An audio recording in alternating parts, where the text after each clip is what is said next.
Hello. And good evening. Hope everyone's doing well. Hello, XCM. Hope you're doing well. Hello, YouTube. There's ads on videos now. Thanks for getting to 1,000 subscribers on YouTube. You guys get ads.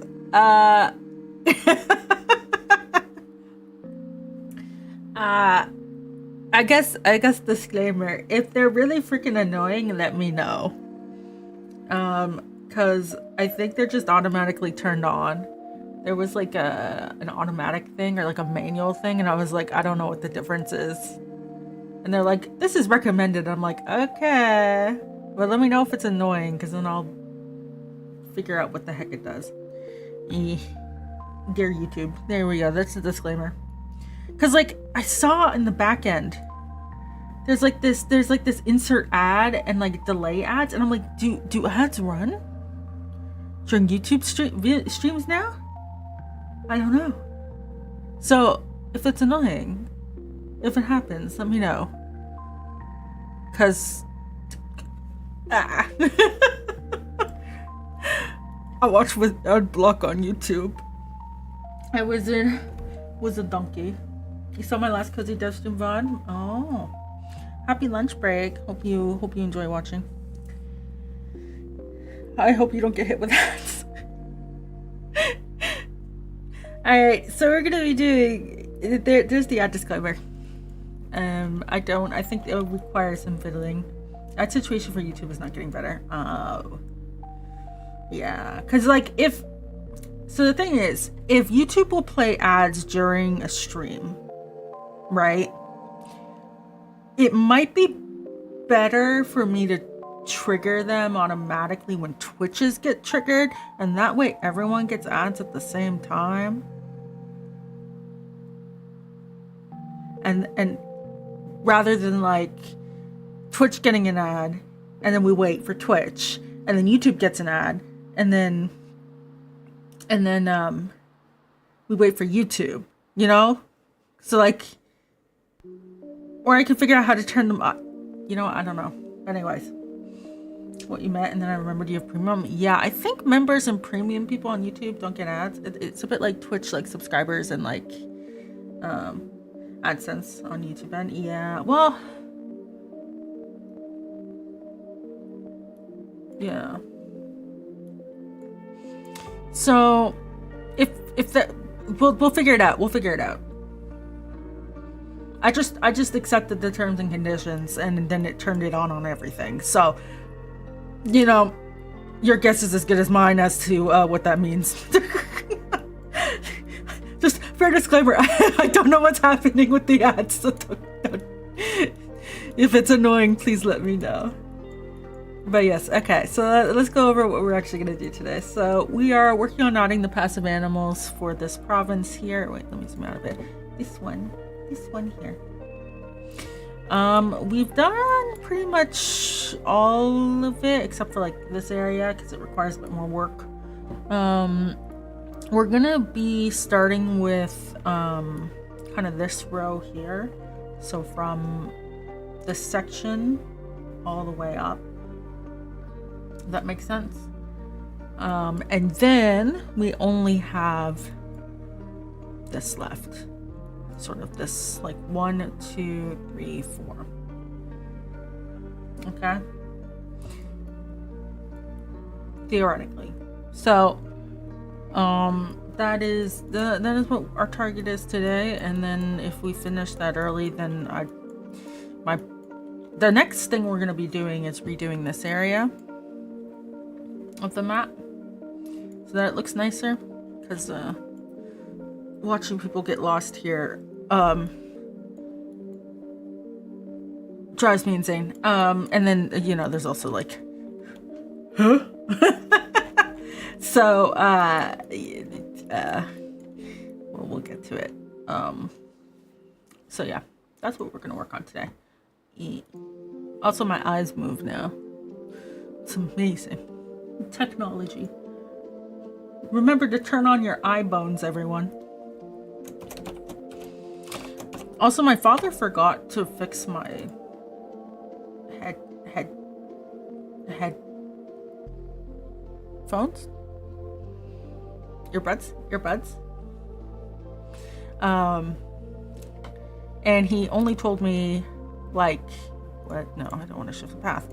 He only told me, like, as he was walking out the door to leave, and I was like, hey, so, like, where is it? And he's like, I forgot to fix them. So I'm still using the shitty ones. New model? No. This is my first one. My OG. It's just that there was a VNN upgrade at some point that turned off the eye bones, and I didn't notice. And then Paul was like watching my older VODs, and he was like, your eyes moved a lot more before. And last night we figured out it was eye bones. It wasn't turned on, so that means that the tracking wasn't applying to the eyes, like, at all. Oh. So, remember to turn on your eye bones. Yeah. Okay, so let's see. Carpet stream. What do you think carpet stream? It wasn't in the carpet stream. It was in the video editing stream.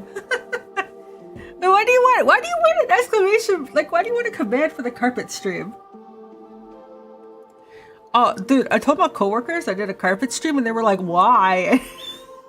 And then my dad today, he was like, yeah, I saw that. He didn't ask any questions. Holly, do you want out literally right now? It's hella relaxing, isn't it?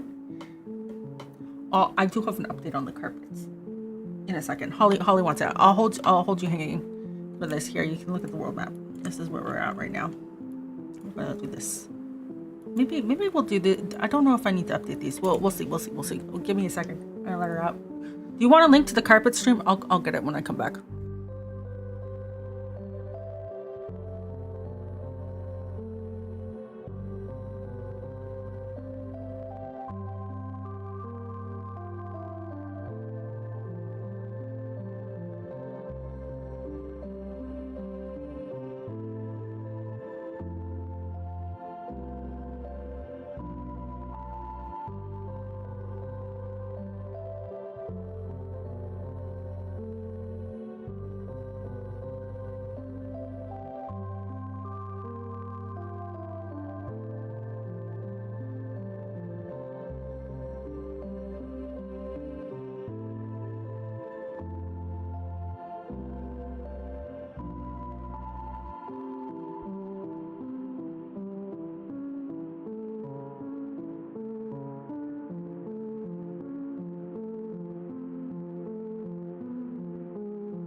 Alright, Holly's been let out.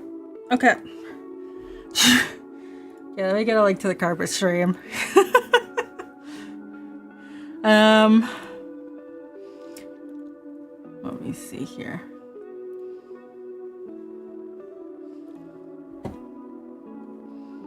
Where's... Hello, Shimpy. Ahoy. There's that. Where's YouTube? There's YouTube. Okay. So, there's the carpet cleaning. Okay, so how's Game Dev going? We just started, and then Holly wanted out, so we haven't done anything yet.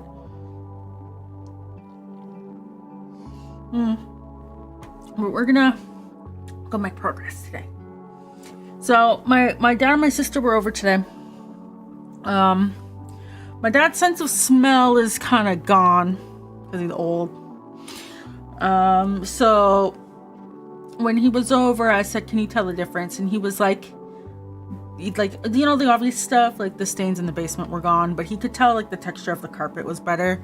My sister, it was way more obvious because I said to her, like, you know, the basement is one thing because that was where all the fun surprises were. But for the office, I was like, "Do you notice it like feels cleaner?" And she was like, "Yeah." So the carpet cleaning stream was definitely worth it in the office. I think it's not the streaming part, but the cleaning of the carpets, I think, is something I have to do regularly. I'm thinking maybe once a year, maybe twice a year. I'm not sure. Maybe like spring and before winter hits. ASMR vacuum on full volume.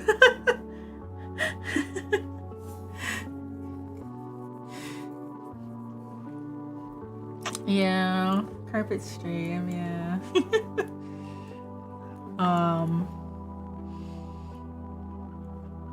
So you said that's ASMR. If I do it again, you know what? I'll just be quiet the whole time. And I'll put myself in the ASMR category, put the mic in the center of the room, and then just see what happens.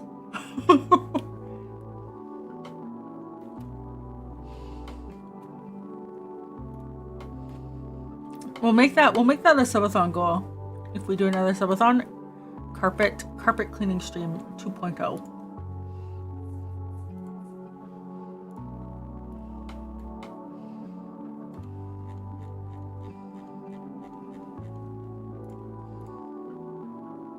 Well, hi chat, how are you?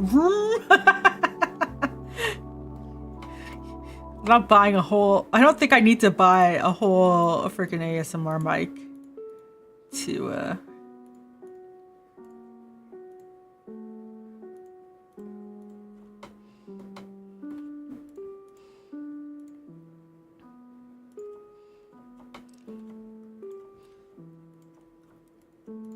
yeah, that should be good enough for fish. Yours gone immediately. Yeah.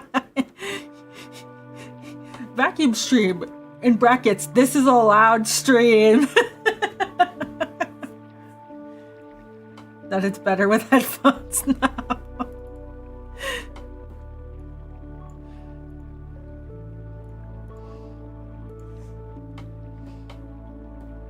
Some are maxing, yeah.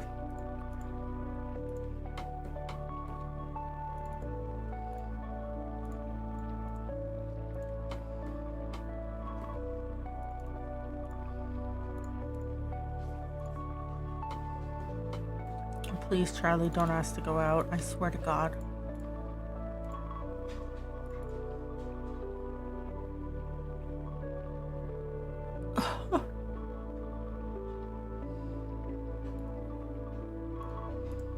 Guess who's heading downstairs?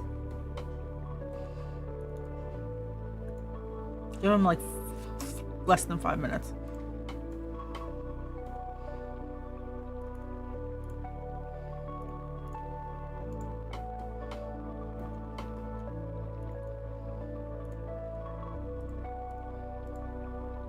Let's see what happens. Yeah, I think that's okay for fish. Do we need ducks?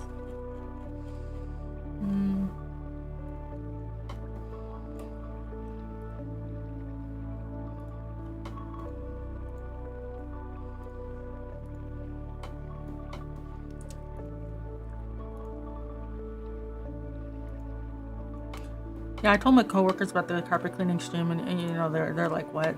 But then one of my coworkers was like, "Did you get paid for it?" And I was like, "Well, technically the ads did pay for. You know what? I wonder if the carpet cleaner is tax deductible now. But like,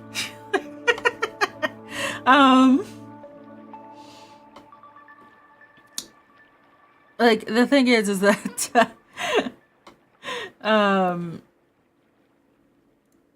how do I put this? They were like, "Did you make enough to cover the cost of the cleaner?" And I was like, "No, I made like $5." River than I am. I never admit to my coworkers you stream. Well, it's hard not to because like, oh, Charlie barked. Oh, yeah. I'll explain in a second. The vacuum is tax write-off now. I guess it is. Dude, I got my GST back. I guess. Wait, when do I have to? Oh, it's next month. It's next month. It's next month. I don't have to do taxes this month. It's next month. Okay. Let me go let Charlie out. Look, ducks.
alright. It's alright.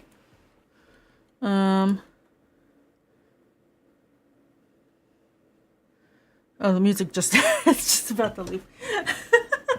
Okay, the boat should be good now. Charlie got water. He did not eat snow outside because he was thirsty.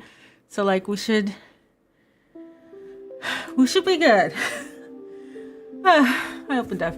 Yeah, so the thing is that with my job is that I work on broadcasting technology. We'll make it that vague. And like, you know, stuff that's used at the Olympics and stuff. And one of the reasons they hired me was because of the streaming and video editing. I got so desperate when I was looking for a job. I was just like, I just slapped it on there. I'm like, yeah, I stream game development. I work on my game and I stream it. Yeah, so yeah, they know about it. And like, it's not anything too, like, the thing is, we don't do anything weird here, you know? If my coworker just walked, and like, the thing is too, you can Google the name of my game and find this channel. Like, it's not like, why bother trying to, you know, gatekeep, you know?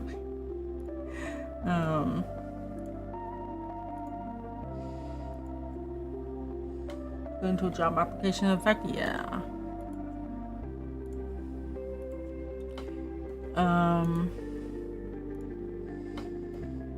So yeah, it was, you know, something I put on when I applied to the role. Yeah.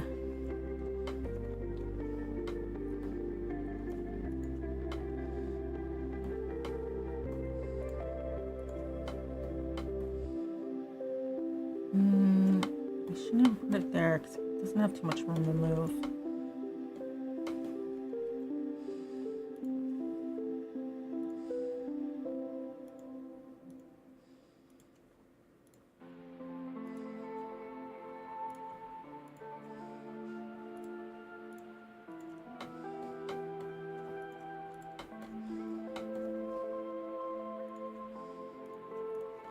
Yeah, something like that might work.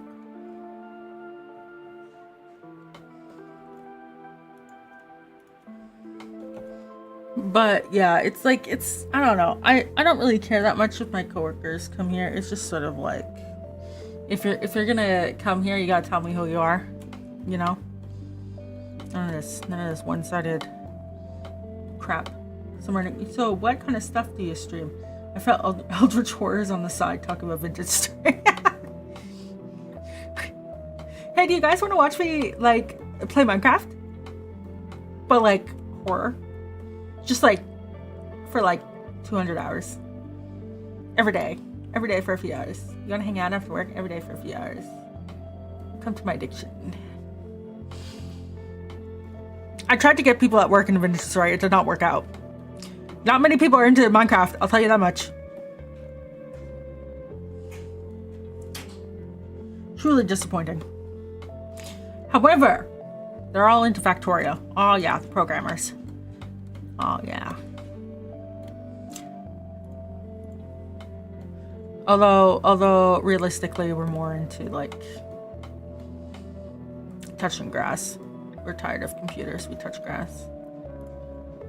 You know? We're trying to make bread for over 100 hours. Yeah, well, don't tell them about, we can't tell them about the grindy part, okay? We just gotta tell them about the you can chisel everything part. And like, you know, like it kind of looks like a kind of retro style, like more mature looking Minecraft. And like, you know, it's really well optimized and stuff. And you know, like there's a lot of content. You know, I just kind of see where that goes. You know? Anyways, it did not work. In our retros, we have a what do you yearn for? And then I put a sticky that said Minecraft for a while. And then after I started playing Vintage Story, I changed it to Vintage Story. And now it just says the mines.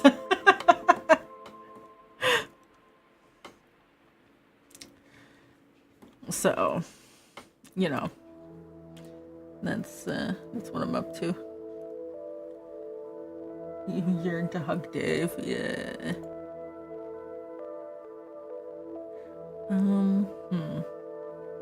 Right, so that's gonna be,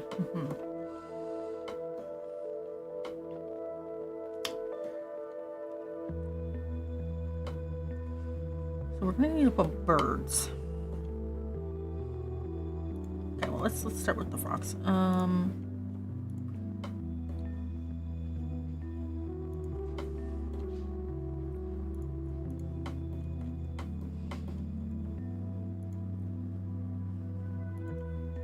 And I think he wants on my bed. He's not getting on my bed. If he can't get down without me, he doesn't get to go on my bed.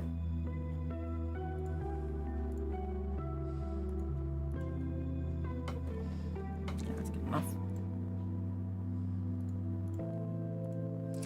Learned something interesting today? I did too. I have curse knowledge. What'd you learn?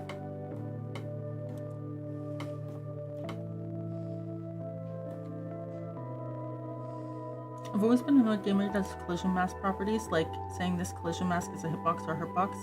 It's all just box, okay?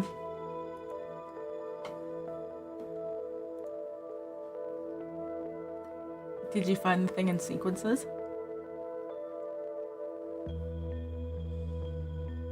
A sprite can make slices and export it as JSON.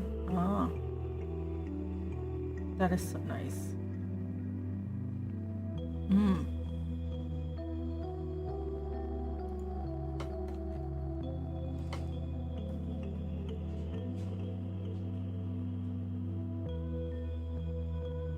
So how does that work? Because I've seen GameMaker has a tutorial for hitboxes and hurtboxes and stuff using sequences. I know about that. I saw that tutorial. How does this work? So I think it's just collision mask. Yeah, because the only purpose is collision, right?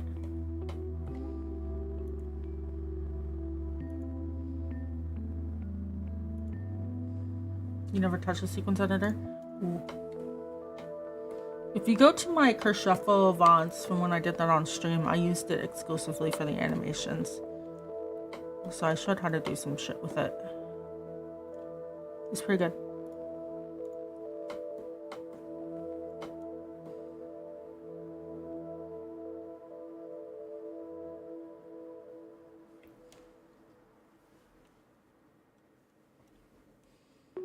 The way I would use it is I just use collision rectangle using the values in the expressions.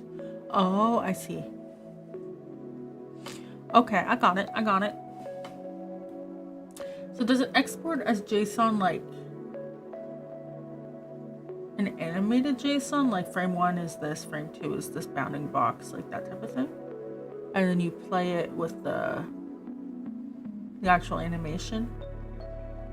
So you'd be like image frame, get the values type of thing.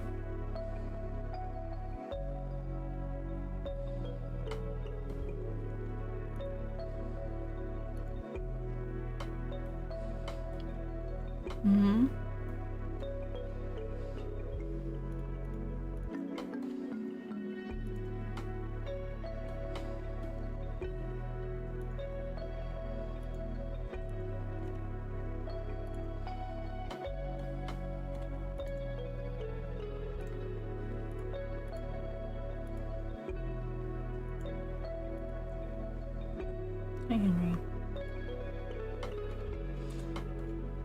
Pigeons. Lots of pigeons.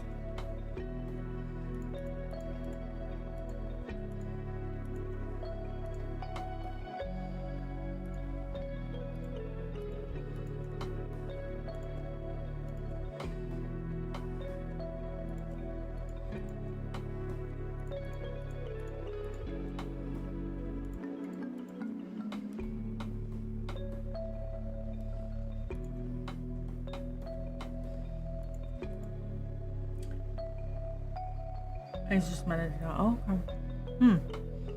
Interesting.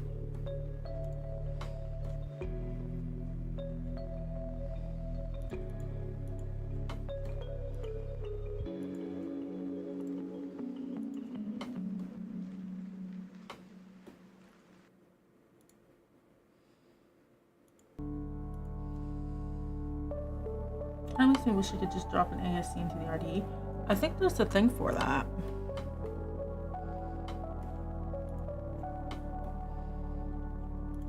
I would not be surprised if there's a thing for that.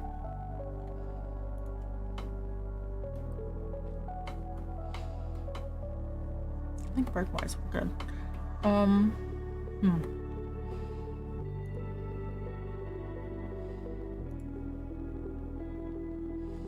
What is your Y? 1400. Needs to be. Second. That's locked at that.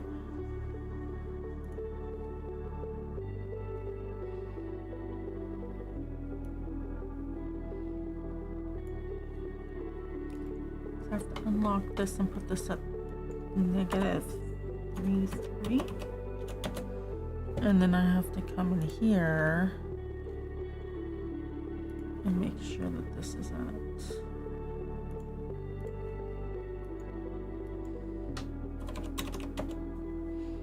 1400. And then it should be good.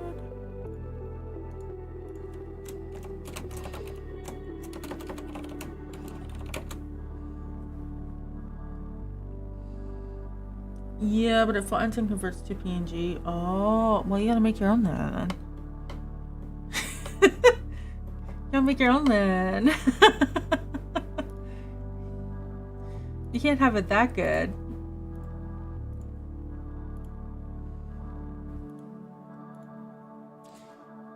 With my pigeons.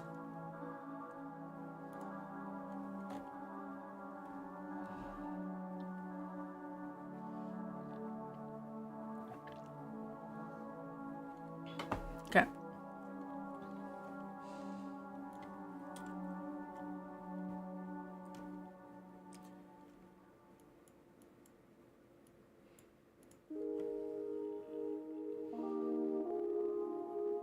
Oh, is this on the decoration layer?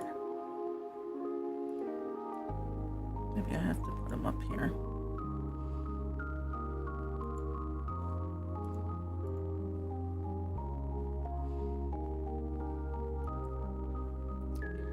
Alright, well.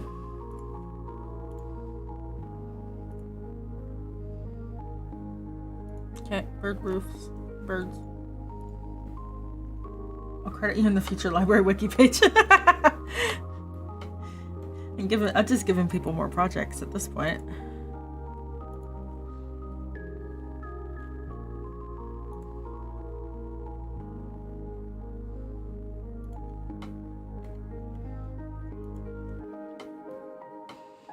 Yeah, I don't think these birds, I don't think the boats shift, so we can definitely put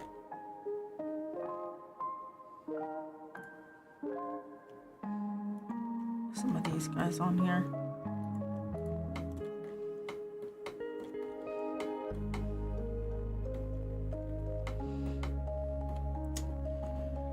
Yeah, I found out cursed information. Do you guys want to hear it? It is legitimately cursed.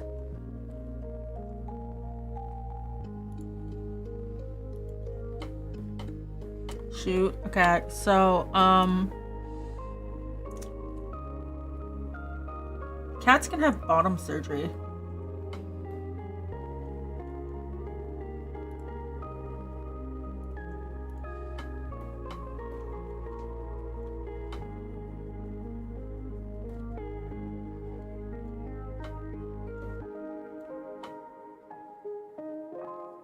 Okay, now I'll give context. So, my parents' cat, he has a transition. Yeah, bottom. Yeah, he has an UTI. He's okay, by the way. He had the surgery today. He's okay. I got the text. He's okay. He had a urinary tract infection. Very common with male cats. In his case, he had like bladder stones or something. Anyways, and you take them to the vet, they put a catheter in, and then usually like it clears everything, and then you put them on special UTI food. He's only 4 years old. They did that. He came home overnight. He got really bad. They brought him back to the hospital, and they put the catheter back in, and then he was looking better, so they took it out immediately. The same problem. So they're like, okay, well, we can't keep putting this in and out all the time. Like, we need to make a decision, right? Do you put him down, or do you have surgery, right? And so they went with the surgery option. 95% chance of success, but yeah, he's a pussycat now. But yeah, I was like, oh, when I found out today, I was like, they're doing surgery, and they're like, yeah, and I was like, okay, what type of what huh? So yeah.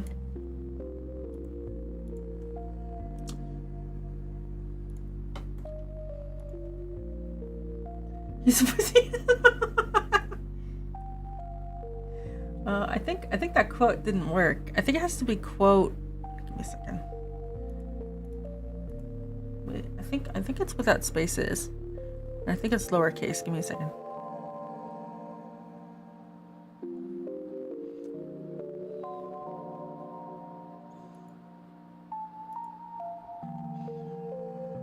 Add quote.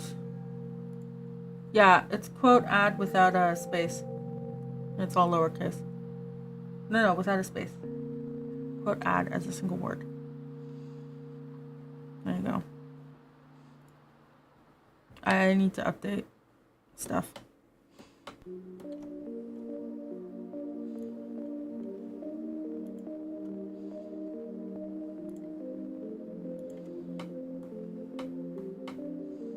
The bot's like, I ain't touching that. Yeah, you gotta do here, I'll do it for you. Do you want me to do it for you?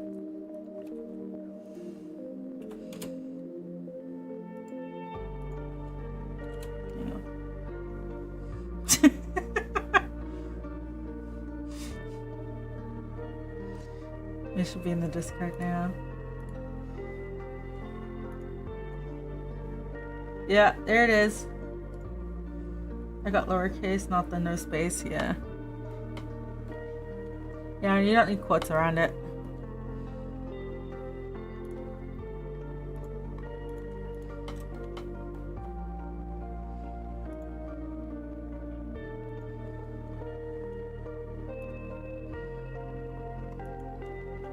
I'm gonna put some magpies.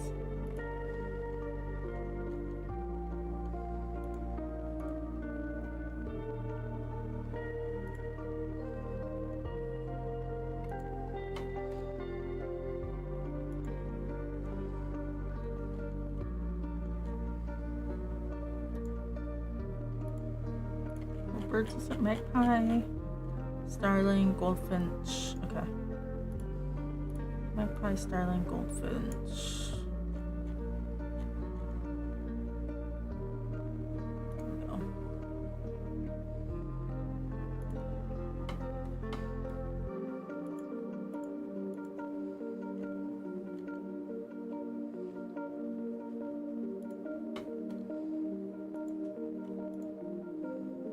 Command for quotes, exclamation quote add, and then you put the quote. Basically what I posted earlier.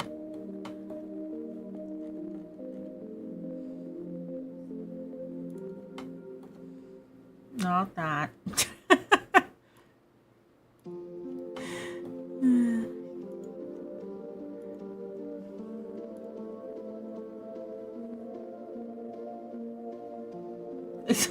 You're just gonna spam the quotes.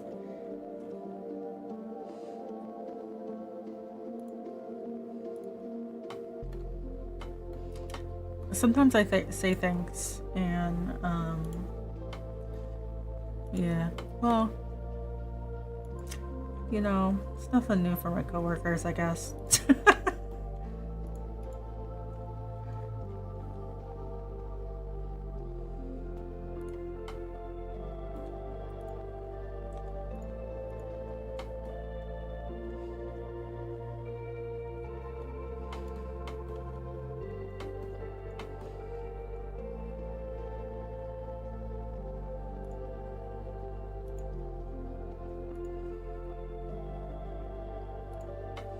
See, the thing with cities is that they take so long because of this crap.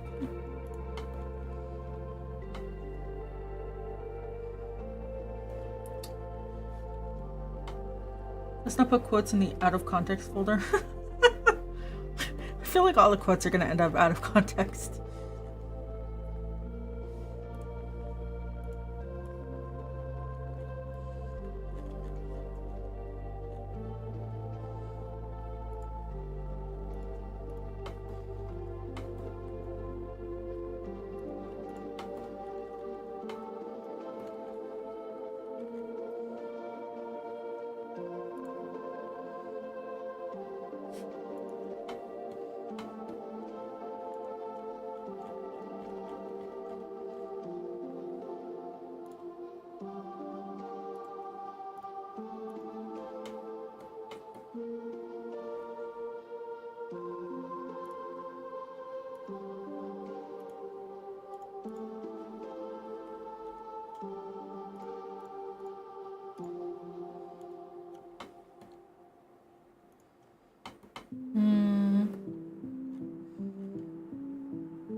I'm just thinking, where can I add these guys chilling, you know?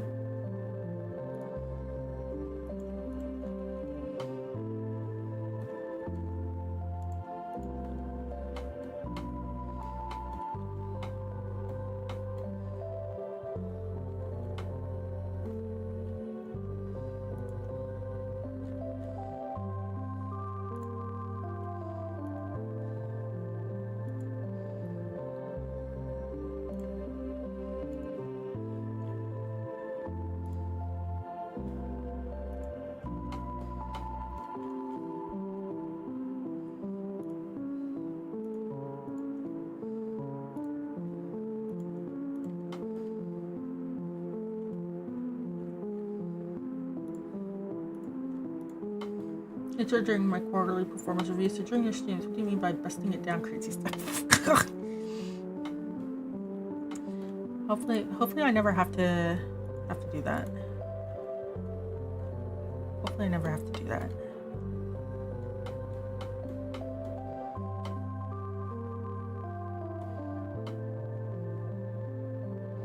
I think that's a good amount of birds. I think we're good for birds. Let's add a couple of birds flying overhead.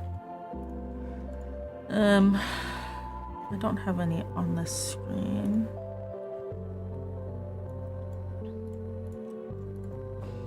I do here.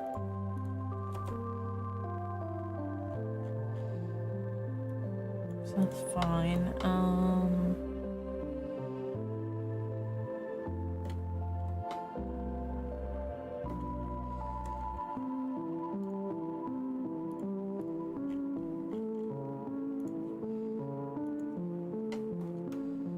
A little squirrel there. Should be good.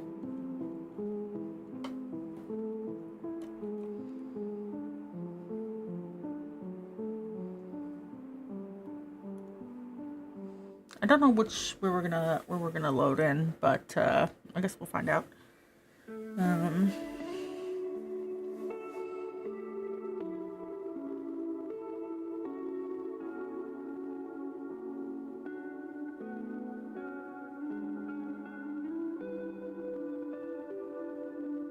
Yeah.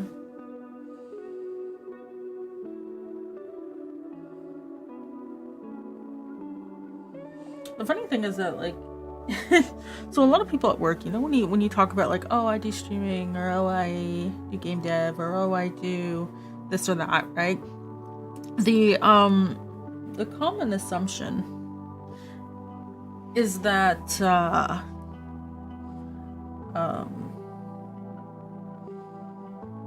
it's a bit like when you say, like, let's say you're a professional painter or something. You say, oh yeah, I paint in my free time. Everyone's thought is, oh, like amateur, right? And then one day you'll bring in a painting and you, like, they're like, oh, we're donating things to auction for like charity, you know, bring in things you made. You're like, oh, well, I can bring in a painting I did. Everyone's like, oh, we get to see the painting. You bring it in and it's like the most godly thing ever, right? And everyone's like, whoa, you have, what?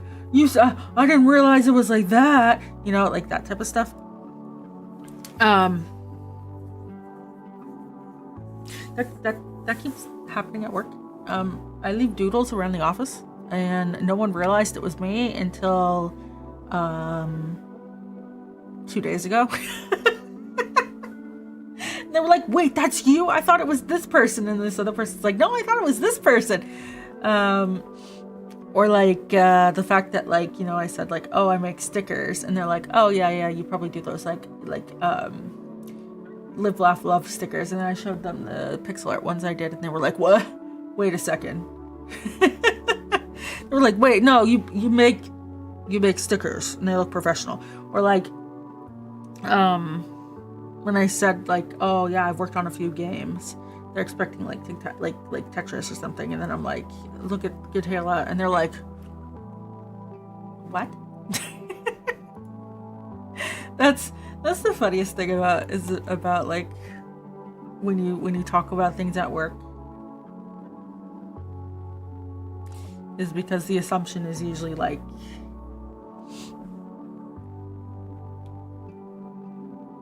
it's like when you say you cook and they're like, yeah, okay, yeah, we all cook food, and then someone shows up with a gourmet meal and you're like, oh no, you cook,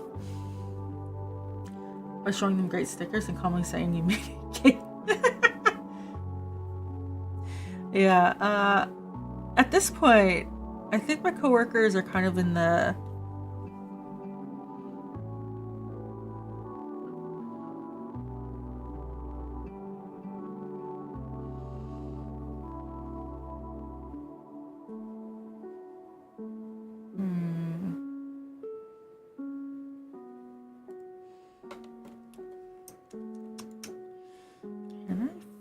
that?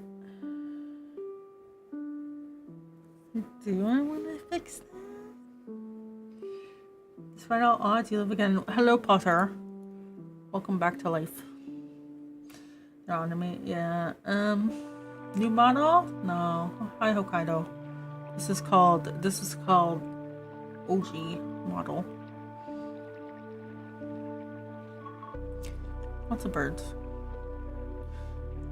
Oh, this guy and this guy are walking too far.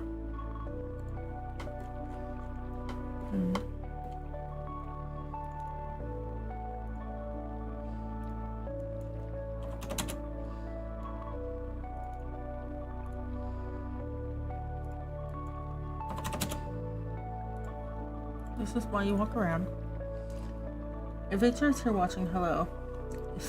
It's just on dev mode with my game, yeah. You like the witch model? That one's for Halloween though. This is for Halloween. All October. Special or horror game.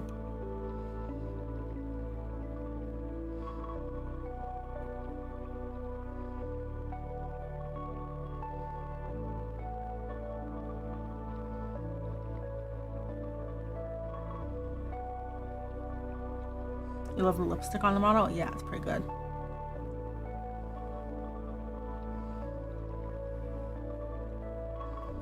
Oh, this duck is too close. Oh, man. I didn't place the animals very well. How are you so close?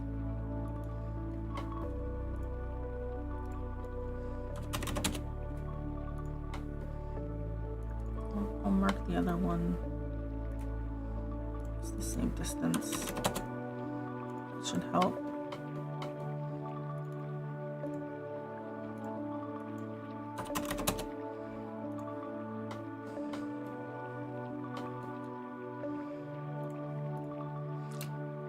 You know what? Actually, what we're gonna do is I'm gonna turn on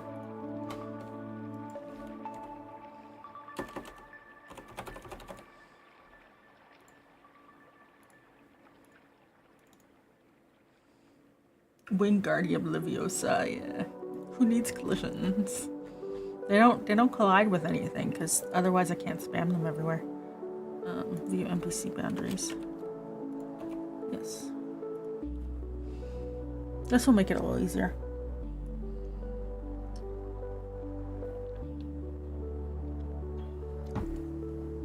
I wish I could see it in the room editor.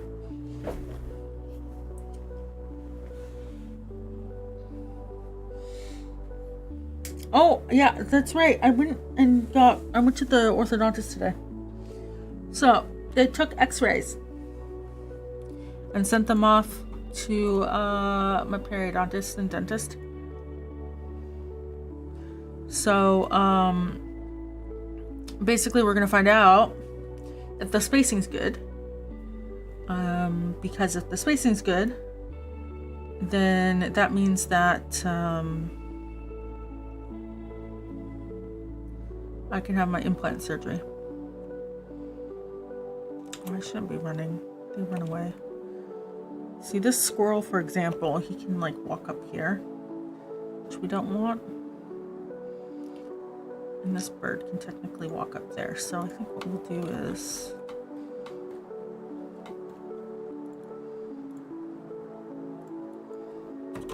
just restrict it a bit more.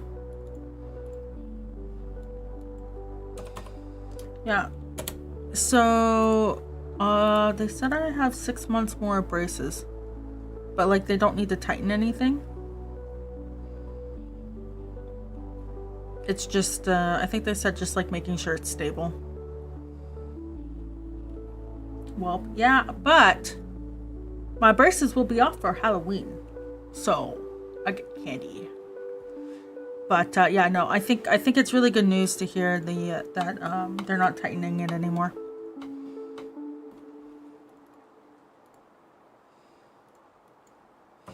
Because that was a lot of stress.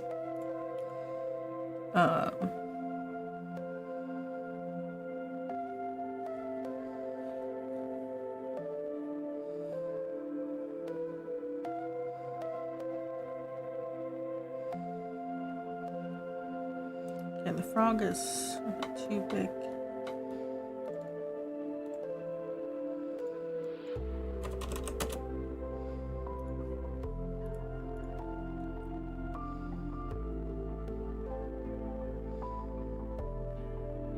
Oh my god, that's already.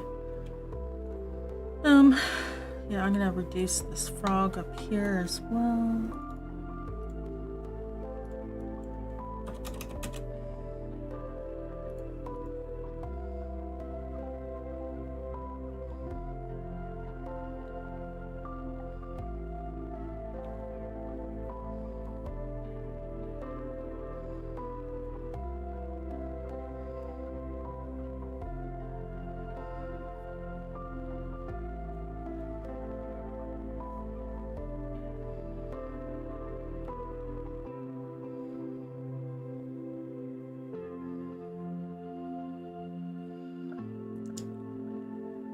Yeah, there's like, what is this big thing here? Oh, it's the NPC. That's fine.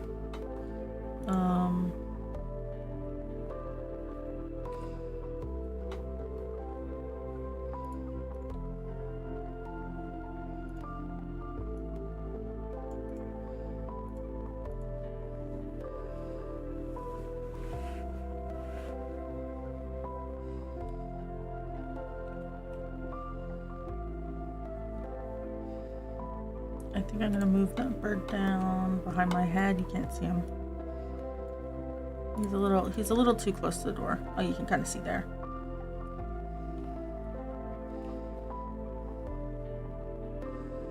Careful when eating Halloween candies out there. Yeah. I definitely did not eat candy last night before my appointment. No, I definitely did not do that. You know, that would be a terrible decision to eat candy the night before going to the orthodontist. Who knows what could have happened? I wanted to know Henry so bad. I couldn't do it any longer. They're just sitting there and I can see them.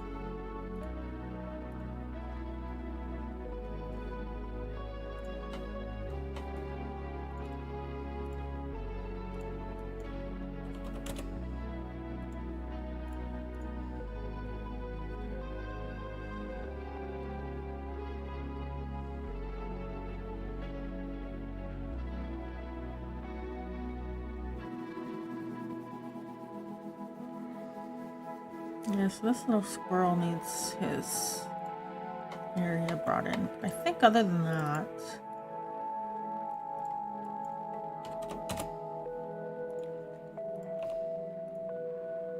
I think it's good.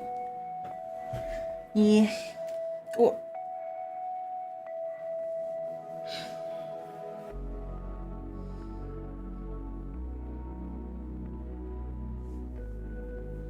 So we got good news with the braces, to be honest.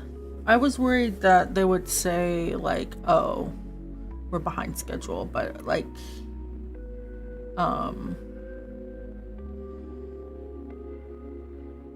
basically we're done. It's just waiting. Which is just good news, I would say. You know?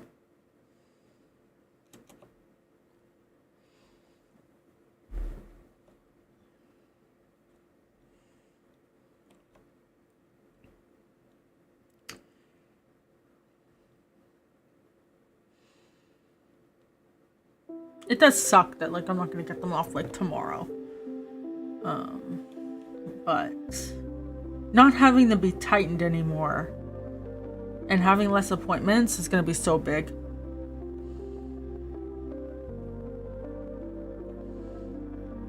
I need to move that frog. It's just too close.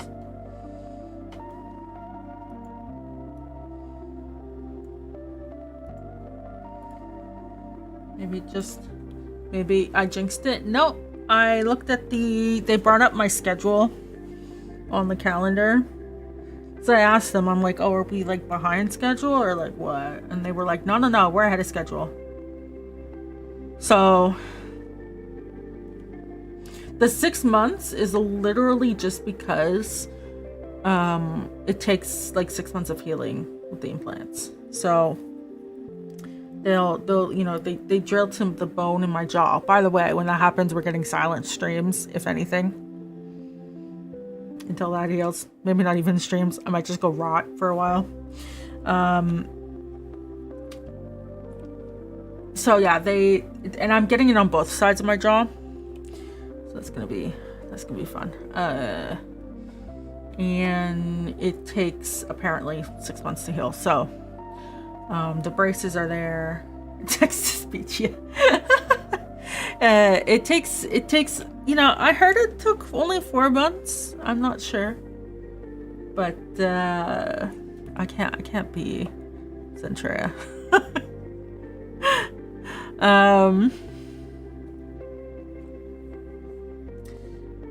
But yes, it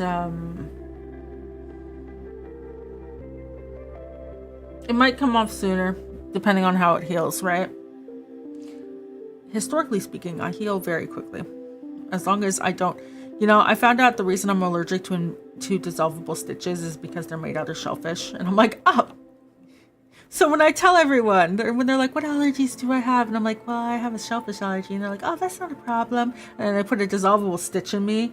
And they're like, why are you having a reaction? Found out that they are made out of shellfish. Like the protein is there. Like, came in. Curling up in a pain stream, yeah.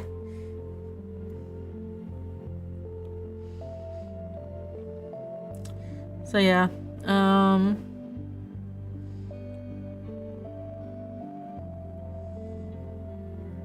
you know,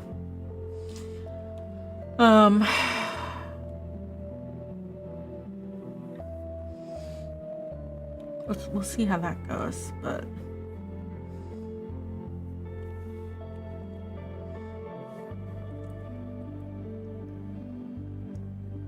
I think this looks good.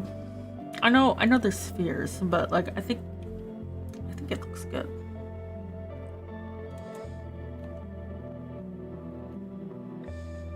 You can clear out all the birds. Clear them all out. Scatter!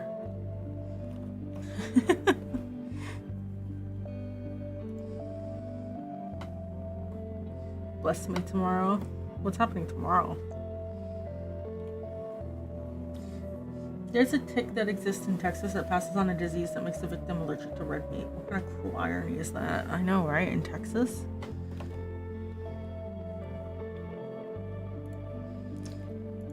That's crazy.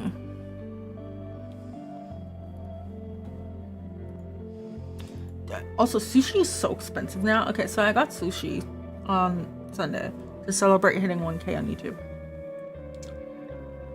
Can you guess how much? I posted it in Discord, but can you guess how much that thing costed?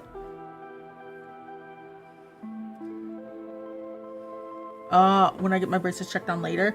Yeah, it's in 2 months. But thank you. Oh, Fork is thinking. $80. We're using Maple money. Adjust for Maple money. It was lower than that, though.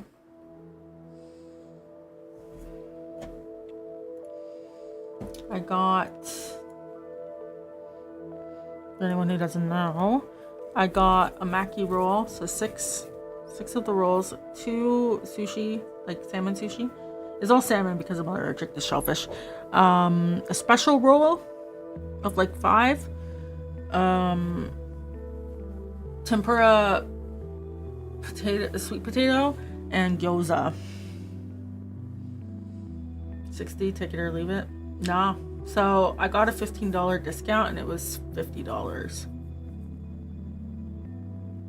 So just let me pull down the pictures. Now, to be fair, I got it delivered, so 10 of those dollars is delivery fee, but like delivery fee and tipped, but like it was good until I was concerned about shellfish.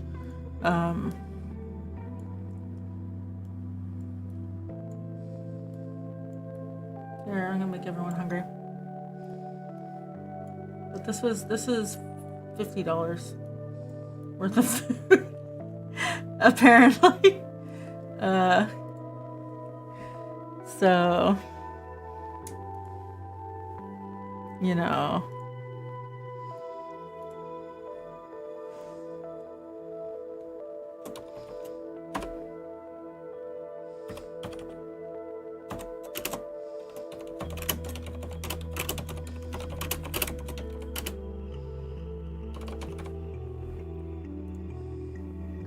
Yeah.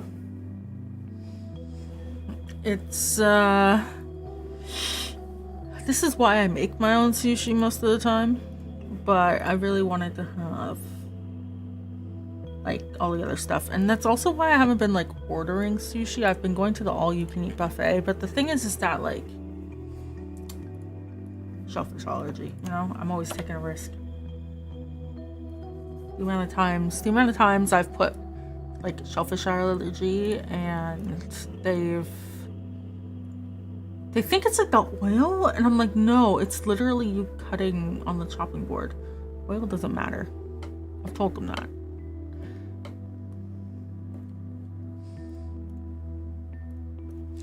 Let's do map 13.5. I think we have to do a couple things here. Get it to look right. Yeah, because these are all done. But we should put a couple birds over here.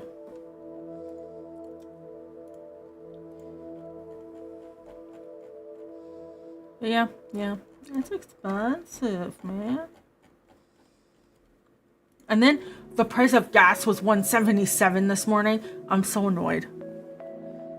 Cost $77 to fill up.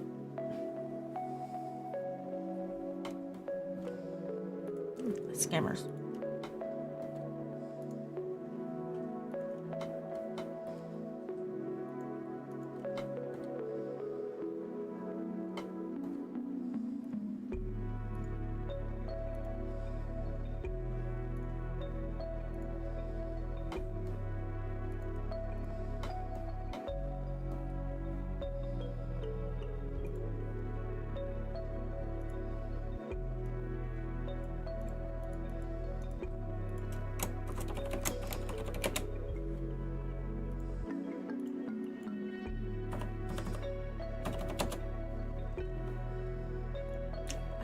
I hope prices go down, but I doubt it.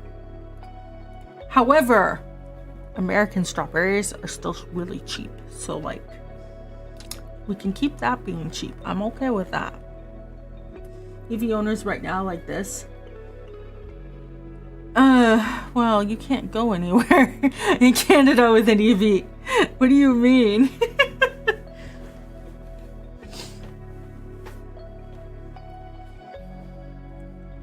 Pretty much everyone here has a hybrid, I think. There's very few people with a pure EV, as far as I know.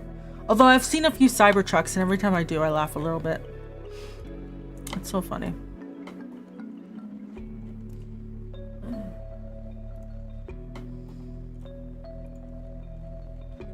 Because that boy is gonna rust so hard. What are you doing?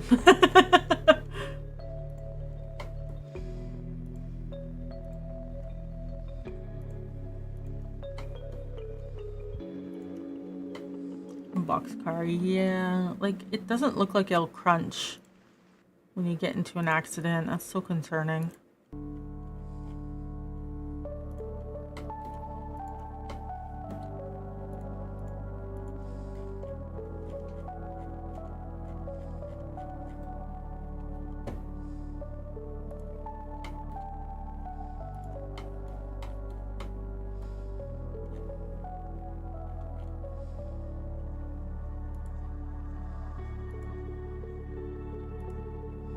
Just they're on the ladder.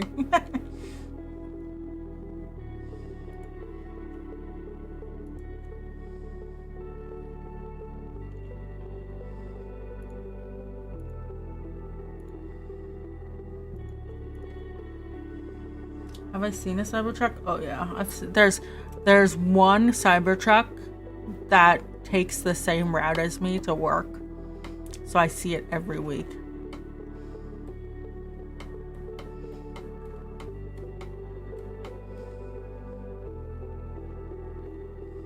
Hi, love. How are you doing? I think we're okay for birds here. Like we don't need too many here.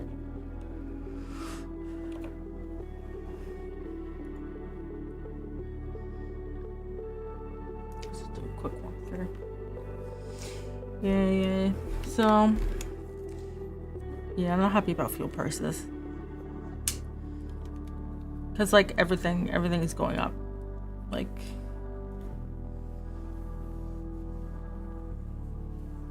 it was $2 for a cucumber. I was like, what?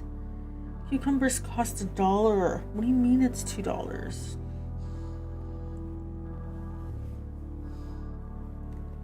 And like I've been cutting back on, well, okay, last week I bought a lot of takeout, so that's different. But like generally speaking, I'm cutting back on like the amount of food I eat just because I've been overeating by accident. You know, the classic. Oh, it turns out I'm not 20 anymore.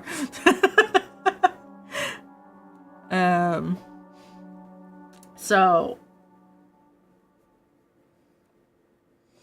yeah, and classic stress eating, just the aging thing.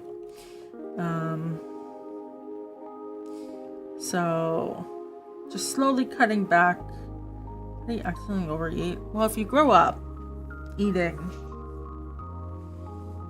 6 tacos for dinner, eventually you'll realize that you should really be eating 3 tacos for dinner. Maybe 2. But if you don't eat lunch, you can have 3.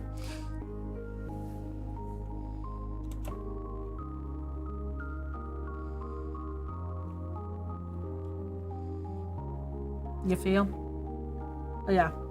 It's the normal, you know, you wake up one day, you realize you're not 20 anymore type of thing. Oh god, I didn't realize this was this bad here. Oh, there we go. So nothing too special, just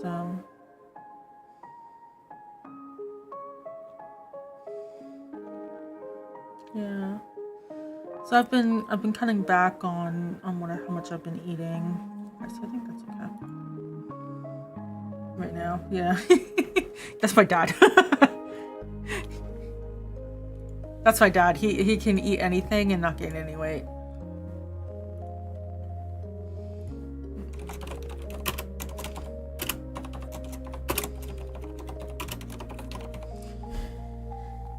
But yeah, it's just, you know, cutting back. During the summer, I tend to eat more too, just because I'm doing a bunch of yard work and stuff, like, you know. But during winter, I'm not doing too much, so I've been cutting back. And I bought. The thing is that I was buying within budget. I wasn't like overbuying food, but like, you know, when you when stuff is on sale, right? And you have a deep freezer like I do. The thought is, oh, ribs are on sale this week. If I want ribs in the future, it'll be not available, but they're $10, right? So I'm gonna get that right now so that I have them. Type of mentality, right? And so my freezer is completely, well, it's not completely full. I've been eating through it slowly, but I don't need to buy meat, okay? I have everything. I only buy exceptions like ham, because ham only goes on sale twice a year. One is for Easter, the other one is for Thanksgiving. So I bought a ham steak this week because it was $5 instead of like 10.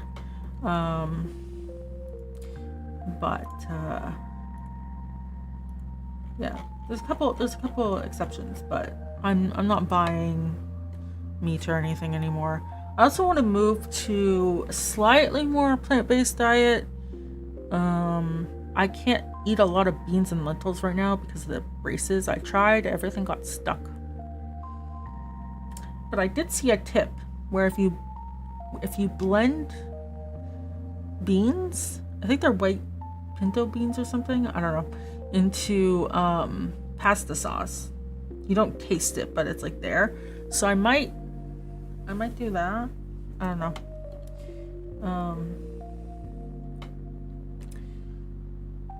Yeah, it's a little hard right now. I've been mixing lentils, like a little bit of lentils into like rice. That's been good. It does get stuck, but if I'm eating rice, I just accept it.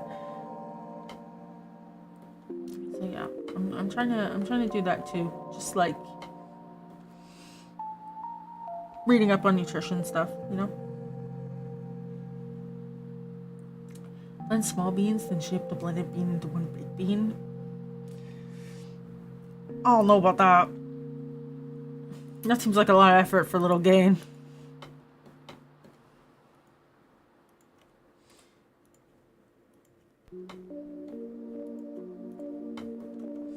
Hello, Paul. But yeah, I've been, you know, they say like, you know, you should be eating more fiber or protein and stuff. I'm trying to eat more protein in general because I need to start gaining muscle so that I stop injuring myself all the time. So I bought like, but the thing is that like, you know, they have like protein bagels and stuff that's starting to show up here.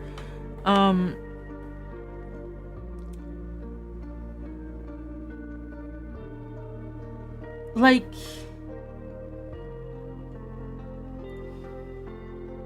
I got protein tortilla wraps. They were not good. No, they tasted funny, and then they also like stuck together. Like it was like glue. It was like glued together. So normally when you defrost or when you have the tortillas out, right, you just pull one out. Maybe they're stuck together. You gotta pull a bit, but it was like it got shredded. Like it would not come apart. I don't understand, but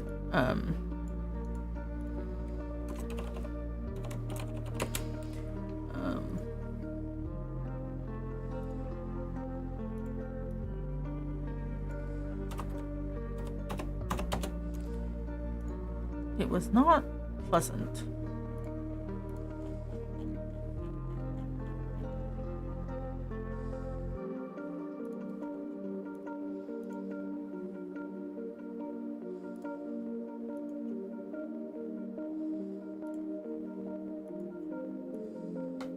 This high in protein trades off taste, some exceptions for other parts. Yeah, like they had some protein bagels, and I'm planning to put like cream cheese, salmon, and red onion on it, so and cucumbers for breakfast. So I'm like, maybe it won't matter that the bagel has extra protein added to it, you know. We'll see. Maybe I'm wrong. Maybe I'm wrong and it is a terrible decision.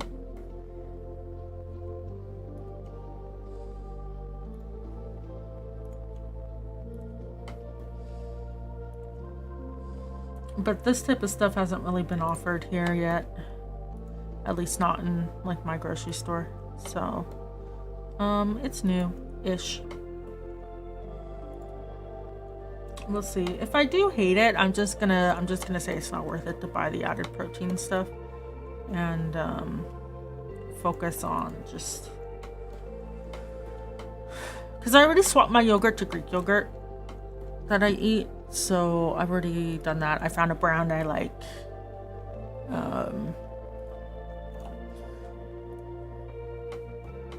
So there isn't like too much I can add there. And then I've been eating eggs more, so that's good for breakfast. Like I'm not eating like cereal, you know.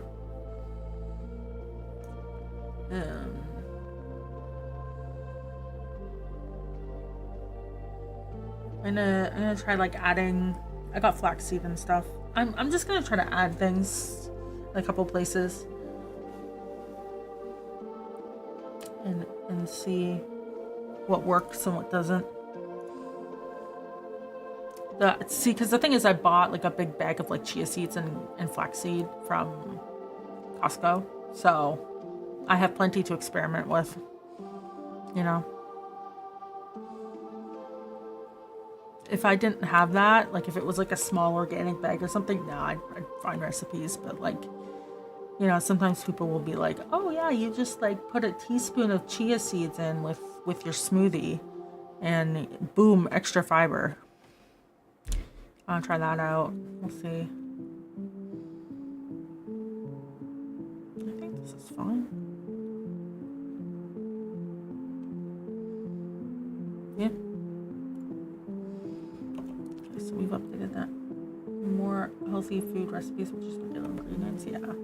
Well, yeah, that's why I want to move towards buying more lentils and beans and stuff. But I got a lot of crap in my house I have to eat through first. So we're looking into the additive method first. You know? like you know, like I have like chili I made frozen, right? It's like, okay, I already have chili pre-made. When I defrost it, can I add something and maybe it's a little healthier, and then next time I make chili I can like add in beans or something, you know? I think it has beans, but I can't remember, you know? The focus on learning May while exploring with your recipes is still healthy. Yeah, I'm not gonna buy organic stuff unless it's organic stuff's expensive. It's like $30 for something, and you're like,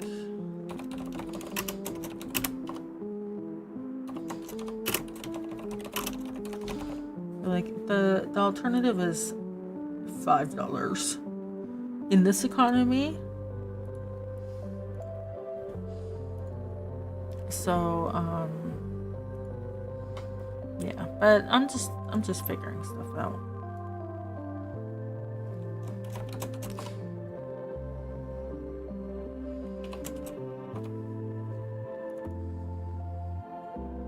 Like, one thing is, I tried, you know those energy bites? They were really popular for a while. I tried them out. They broke my braces. Then I melted the chocolate in and like spread it out super thin into like a granola bar type situation. That worked out really well. That did not break my braces. So that was like an easy way to like get all of that in.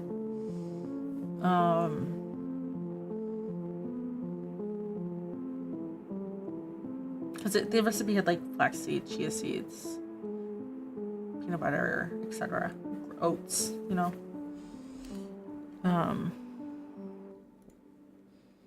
And that worked out pretty well, I'd say. So, some protein bar snacks too. Oh no, I don't buy anything. That's one thing I did on this journey. The first thing I did was stop buying soda, stop buying snacks, and replace my snacks with like grapes or like I'd buy kupasan and slice it up, you know. Or like I know it's not cost effective, but you know, the cups of yogurt, stuff like that, where it's like, oh, I'm hungry, I kind of want a snack. Well, there's 3 options in the fridge. Pick one, you know. I really want popcorn though. You know, I should have made popcorn last night. I should have just gone and bought some popcorn and made it. Oh well.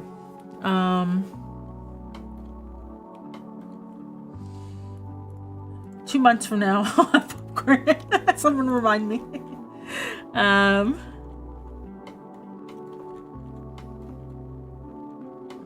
Oh, I didn't do this map. Okay.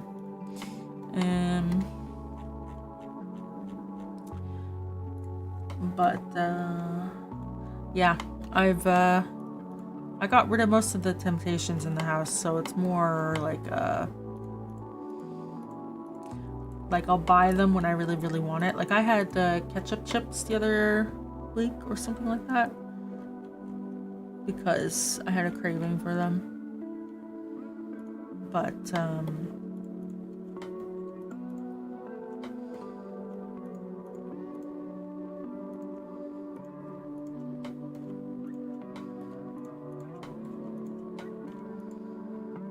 got rid of that. I finished off my special soda from the import store, so that's gone now. You finished Persona 5 main game. Congratulations, Paul. Who'd you pick? Did you pick Haru?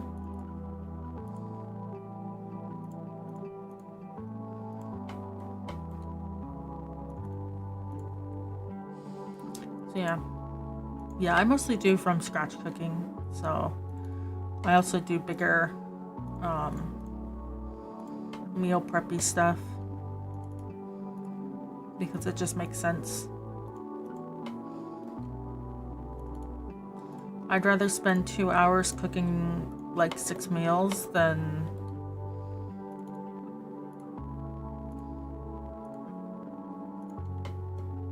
six hours cooking 2 meals, you know. Homemade nacho snacks might be a better option. Drizzle the sauce over the chips first to soak them. I hate soggy chips though. So, no. You didn't have time to make friends with Haru? No.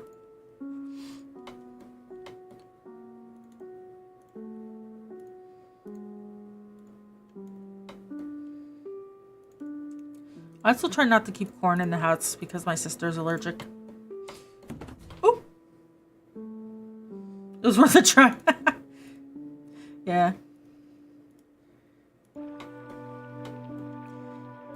Oh, don't worry. I have a comeback for every reason why I'm not doing something. Some of them logically make sense. Some of them don't. Making excuses is a Canadian pastime. I'm real good at it.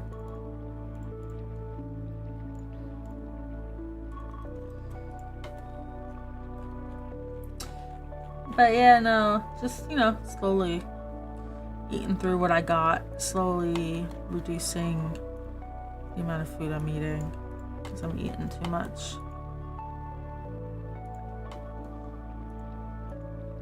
In a responsible manner. I'd like to reiterate that. It's a responsible manner. I'm not starving myself. I'm just... I just don't know when I'm full. That's the problem. I know when I'm stuffed. I don't know when I'm full. That's basically the problem.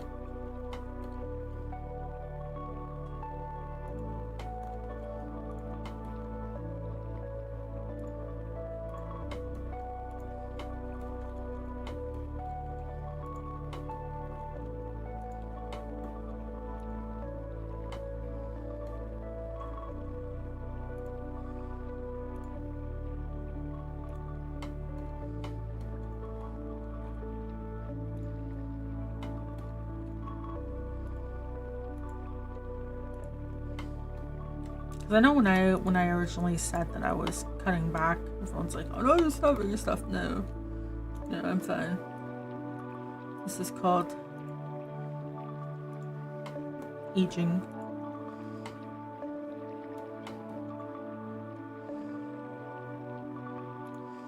Very interesting concept. Would not recommend.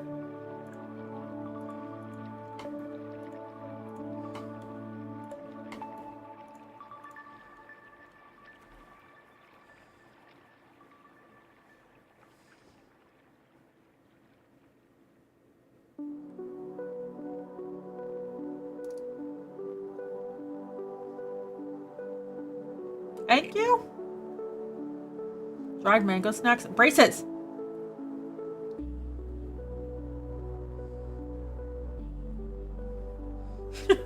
I know what you mean, but braces. I can't bite down. I'm also missing 2 molars. I can't. That's the other thing. That's the other thing is I'm missing 2 molars. That's what the implants are for. So I can't chew a lot of stuff. Yeah, it's not like when I say like, oh, the beans and stuff, it's not necessarily just like the skin getting stuck in the braces. It's also like I can't chew the fiber. I'm an old granny. I can't chew the fiber.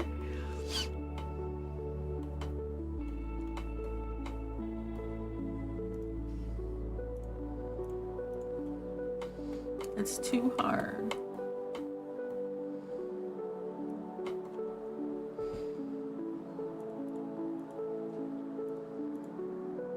It'll get better. 6 months. They said 6 months. Might be sooner. Okay. And then I can be free. I guess that means that I should, you know, for the subathon, I I should plan to do the cover that I owe end of the year then, if that's the case, because then I'll have the implants done and the braces off, so my lisp should be gone, and then it should be easier, I think. I know that like there are people who can sing and stuff without it affecting them, but I am not one of those people. I recorded myself and I was like, not it's, even with the elastics off, it's not as good as I'd like, so.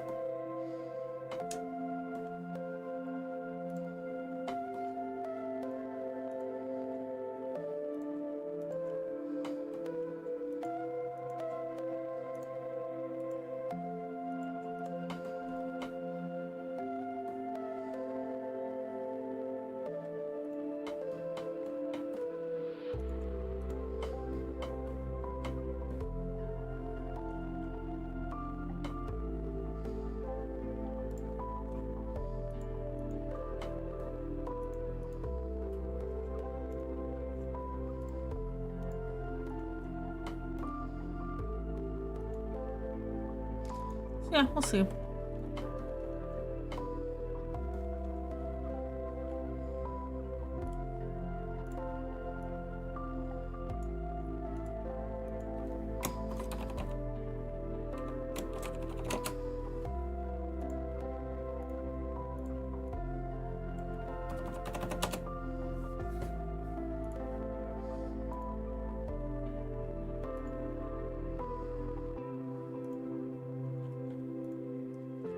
Alright, let's get some birds up.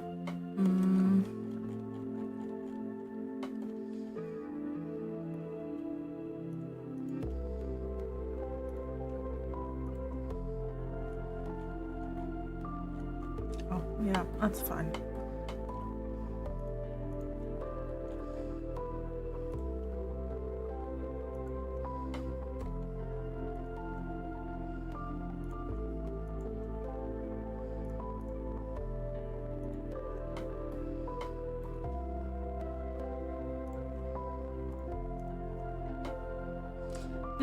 It is very interesting, like, looking up the nutrition stuff, though.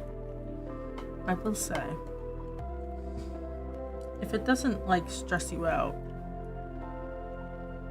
looking it up is interesting. I have some favorite,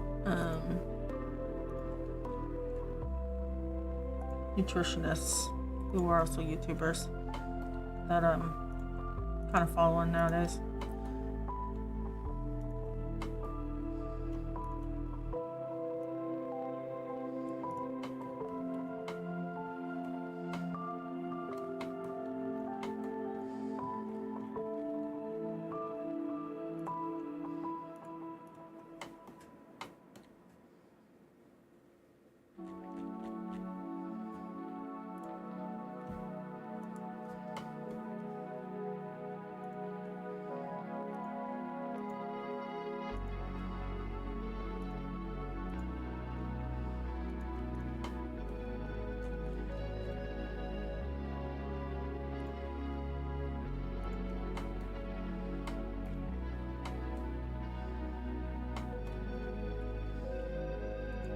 There, we'll put one on there.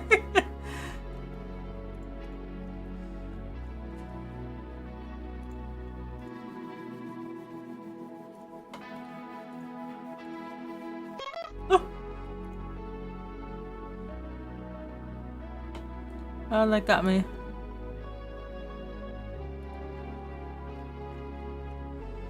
I didn't even do anything wrong. What is this? Harassment.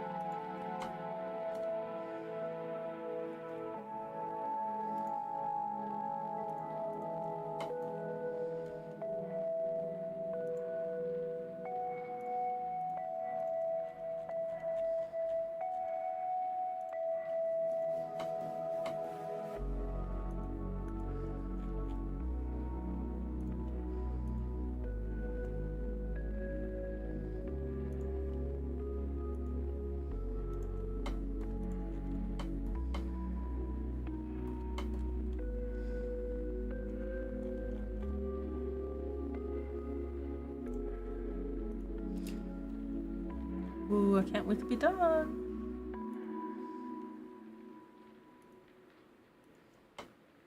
Last little bit of the city, then we can blaze through everything else.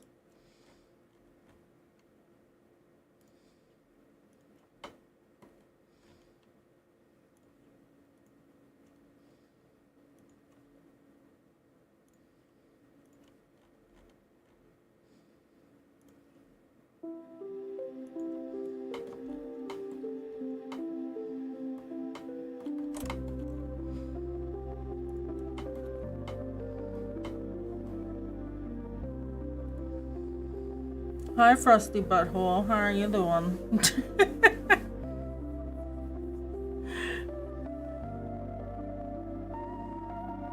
Does that say alert?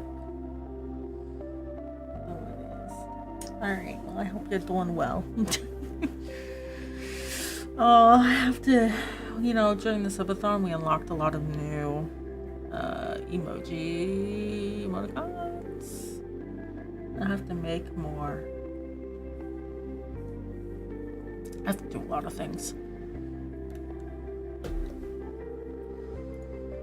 Oh, to work full-time on things I want to work on instead of broadcasting technology. You're good? Having your bedtime tea while you chill. Nice. I just want to listen to vacuuming. Is not. No, but if you want to go listen to vacuuming, you can go do that on the VOD. Oh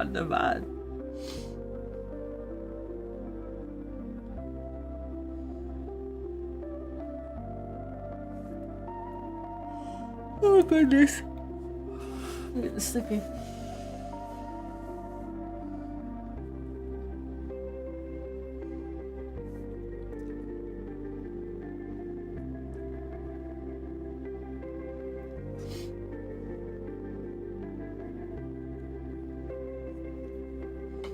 Oh, I don't want those to be fidgets.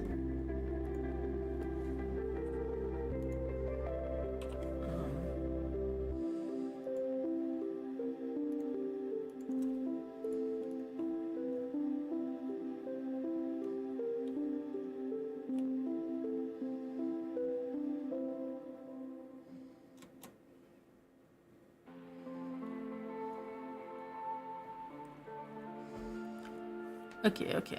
Let's go outside the city.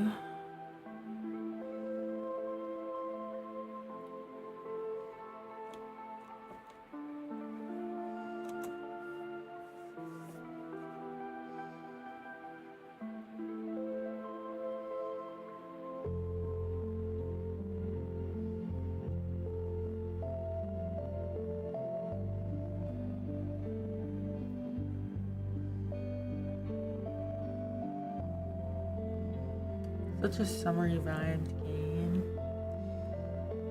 Yeah. Yeah, maybe.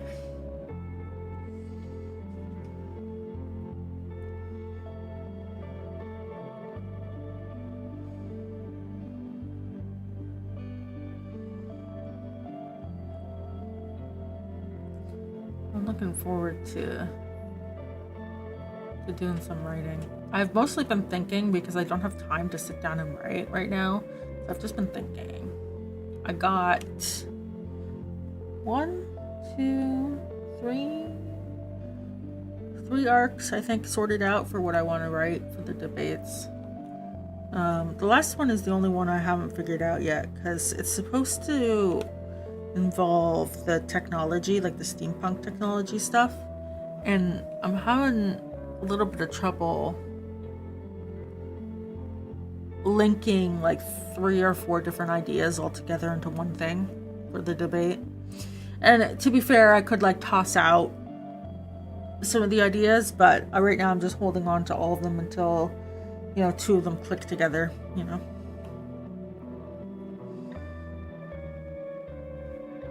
I think that's good.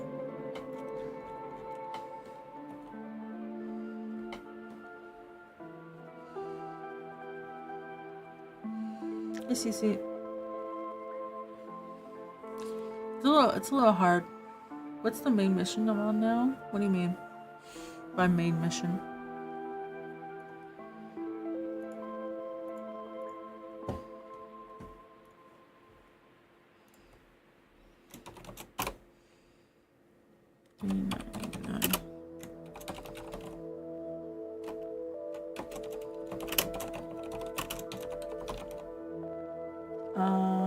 Oh, like at the point I'm talking about right now, what is like the other challenges?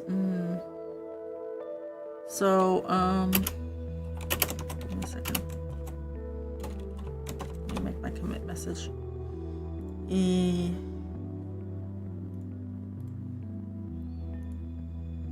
How you know? Welcome. So basically, you know, the plot of the game is that like there was a civil war, shit was bad. 10 years later, shit's still bad. And as the protagonist, you go to your local lord and you're like, hey, can you make it not shitty? And then that journey kind of leads you all the way to the capital, stirring up the flames of another war, right? So a lot of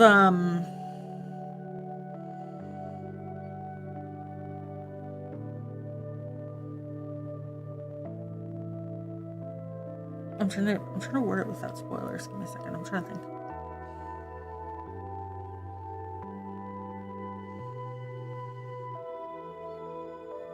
It's set in the late 1800s, yeah.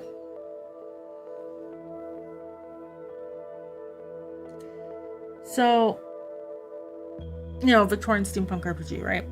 So there's like, there's the technological innovation going on with the steampunk technology and just like steam in general. That's the thing. The game is basically on rails into about halfway through. And then at that point, it kind of becomes open world. Where's the world map? So like, you get fast travel halfway through the game, and then you can fast travel. It's to certain points, but it does make it easier to go through the world map. And then you kind of just have to like explore. It's a very explory game. If you don't like explory stuff, it may not be for you.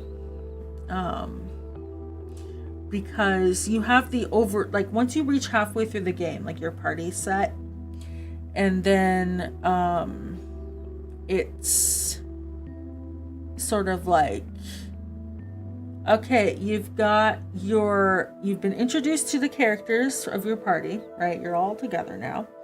You've got your mission. You got why you're doing it. You got a good understanding of the villains in this case. Execute, right?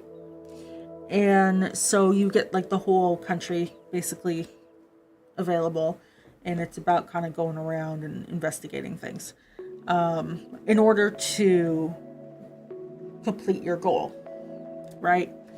And then the very end of the game goes back on rails. There's obviously a checkpoint where it's like, hey, if you continue any further, you're not going to be able to explore anymore. But yeah, so like the beginning's on rails, tutorial type stuff. And then the ending's on rails because it's wrapping everything up.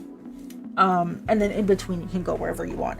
And so kind of one of the in-between things is this big sort of subplot that has to do with the tech. And I'm just kind of like, okay, I know how it's going to wrap up into the big overarching story, but how do I do the sub story, right? That is a big map. It is a big map. This is one scale, 1-to-1 in the game. Yeah. When you're playing, it's not that big, but it definitely is. It definitely is large. Lots to explore. Exactly. Yeah.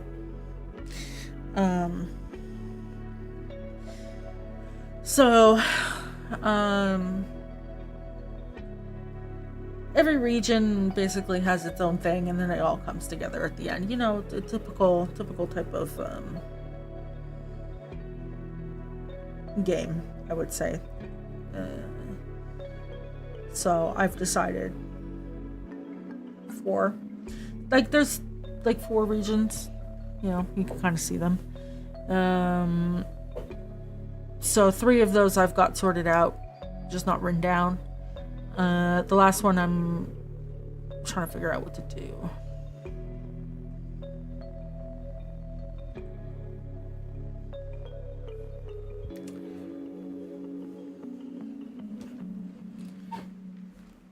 And I'm trying to, you know, with the debate stuff, also make it so that like you can pick, like I'm trying to also identify what part of the outcome of the debate needs to be set in stone, right? Because I think it's more interesting. Like, let's say a debate has a moral decision, right? Do you go with option A or option B? And it's like, well, realistically, you could go with any of them, right? Obviously I will have like a true root, but like I have roots in the debates. So, it's like, okay, well then you can pick. And I'm trying to figure out if what outcome is set, like the thing that needs to happen for the plot, like in canon. For example, if you just need to make a character angry, right? You could do that by insulting them. You could do that by punching them in the face. You could do that by threatening like a family member.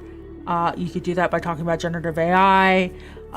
There's a lot of ways to make someone angry, you know, and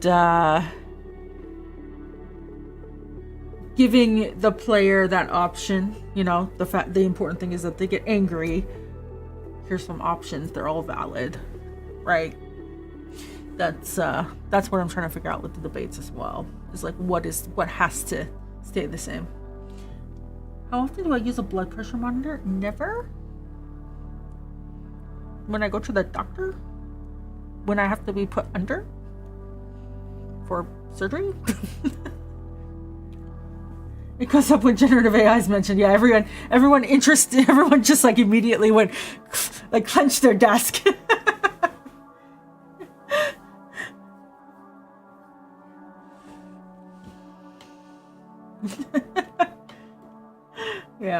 Yeah, my blood pressure goes up every time Gen AI is mentioned. I think I die inside every time it's mentioned. Every day it's being mentioned. I have a sign. And I'm just like, don't talk about generative AI until Easter. And then everyone keeps talking about it. And I'm like, you come over here. I'll beat your ass.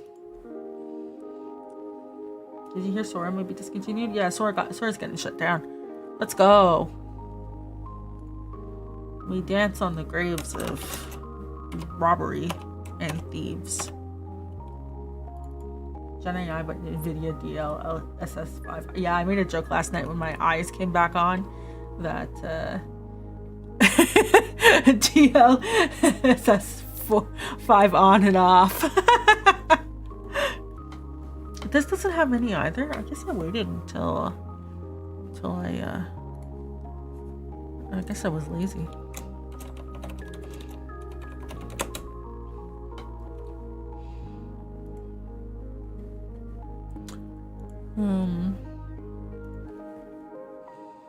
Well, it's not that much work, so I guess it's fine.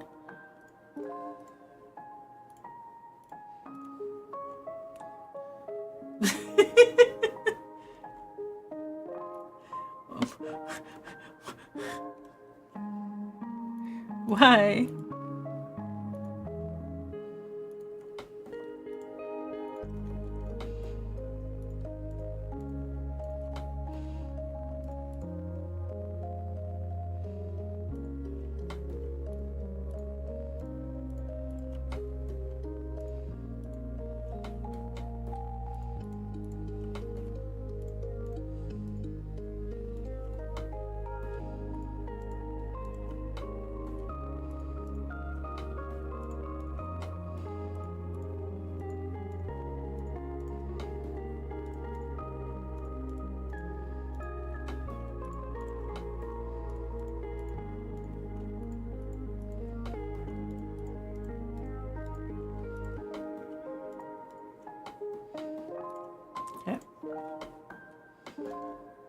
That should be good.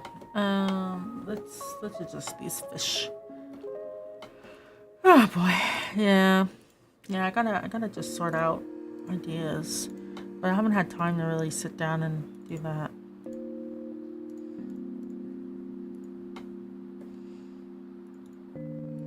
I mean, you could argue maybe I should stream less, but you all wanted the carpet cleaning stream and I wanted to clean carpets, so.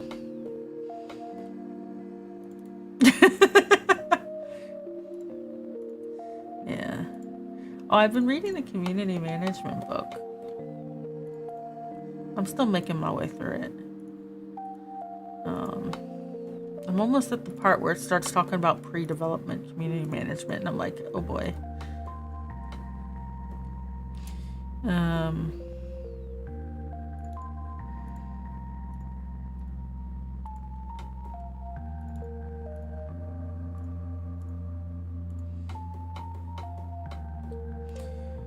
So far it's been like more like this is the role of a community manager and this is what they do, and this, like, think about what you want for a community type of stuff. Community management development book, like for Twitch community. It's made for like gaming community, like when you like indie dev gaming communities, but it's like the advice is pretty generic. I would say.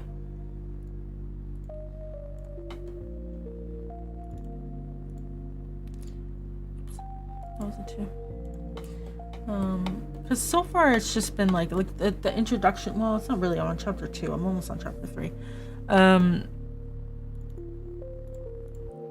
So the introduction was like, this is what this book is about, and this is what it is for, and like, you know, yeah, it's for like indie dev and like gaming companies, but like a lot of the things here can be applied for anything. And then chapter 1 was like, this is what a community manager is, and then chapter 2 is like, this is not what a community manager is. Victor is watching. Yes, that was a wholesome community here. I think you guys are pretty wholesome. If you're not, I'll bonk you. Listen, we must be as advertiser friendly as possible.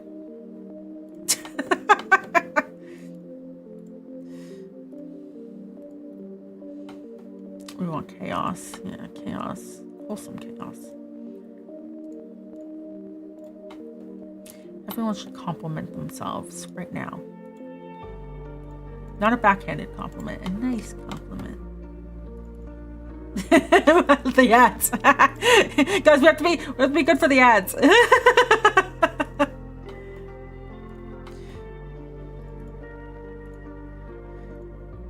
Goodness.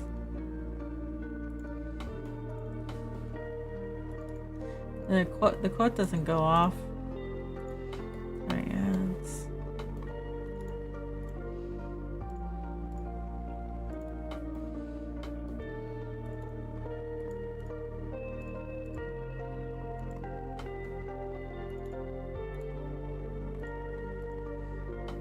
Yeah, you have to wait.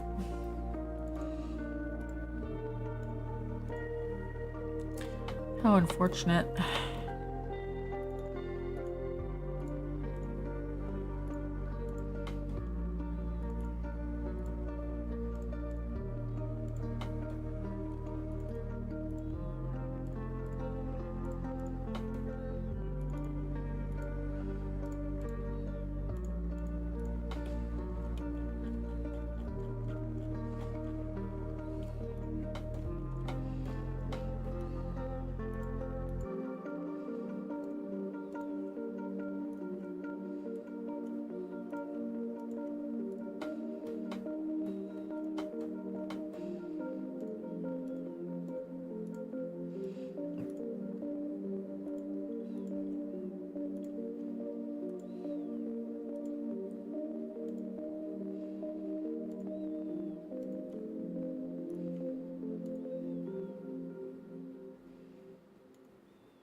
There we go.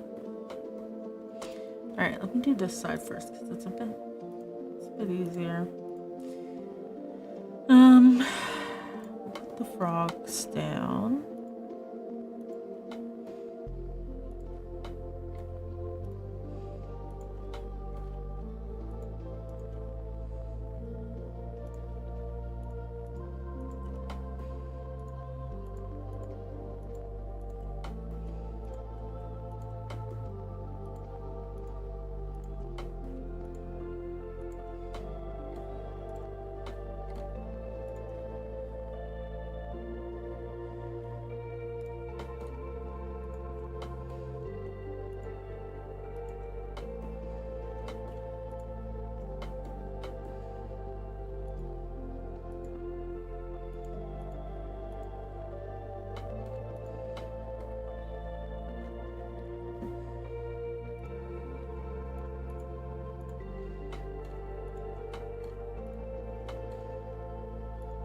Alright, ads over. Welcome back. I shall do everything in my power to recover the stolen gold, if it pleases milady. Or you could die.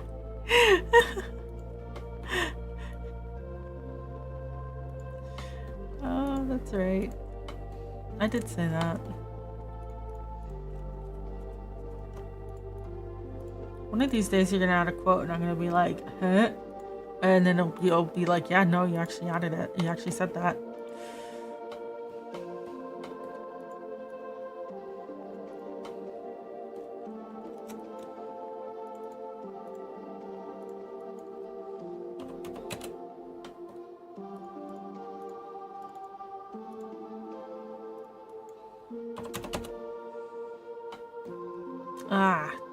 Don't spam the quote machine. I'll take it away. I'll limit it per user. Per stream. Don't make me do that.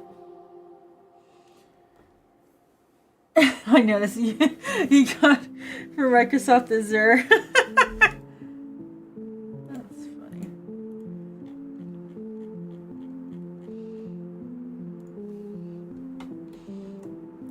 Remember, be careful with the powers you have been granted. I will take them away. Without warning.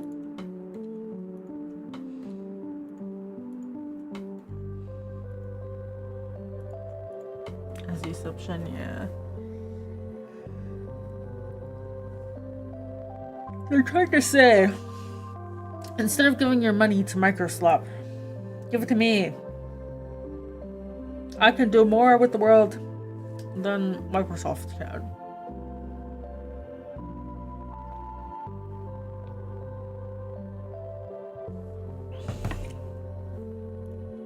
Probably. I don't know. Don't quote me.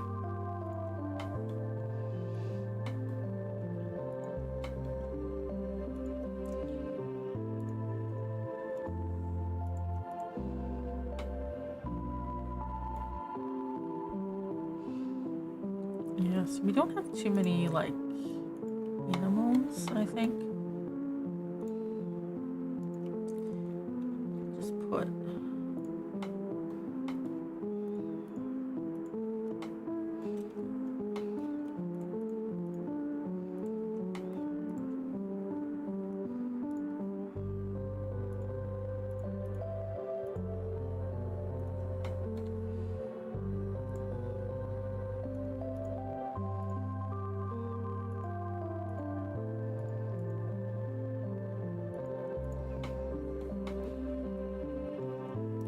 I think that's fine. We can maybe put a frog here.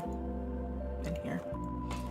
It's good. We don't have to do too much. Most people won't come here.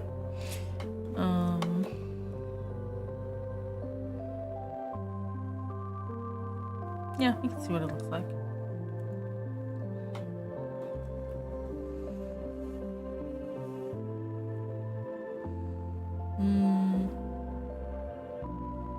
Man, I'm tired. I've been getting tired so early lately.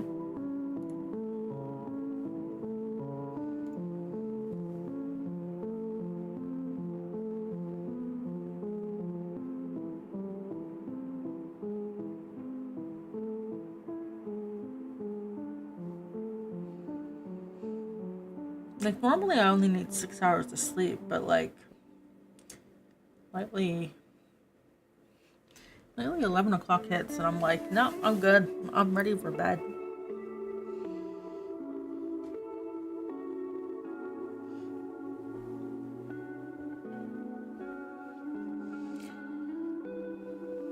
Age maxing. No.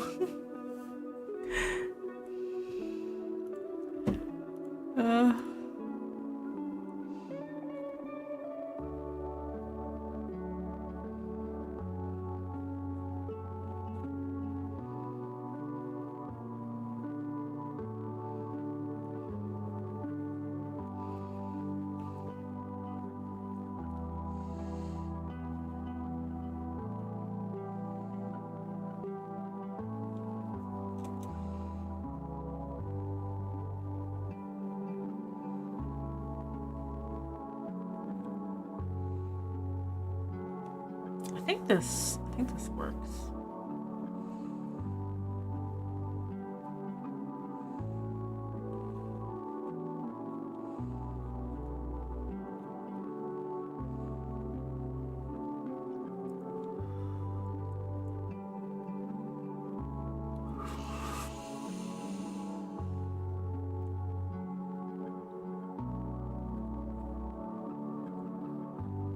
Yeah, my temporary blockade is right there.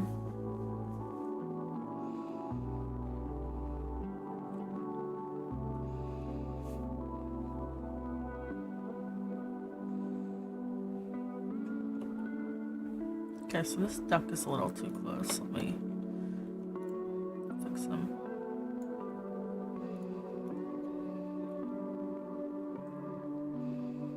And this frog.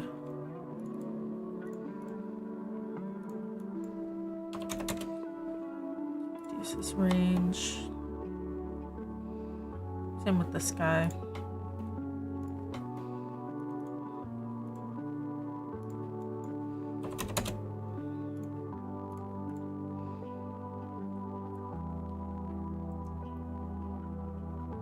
And this guy on the duck too.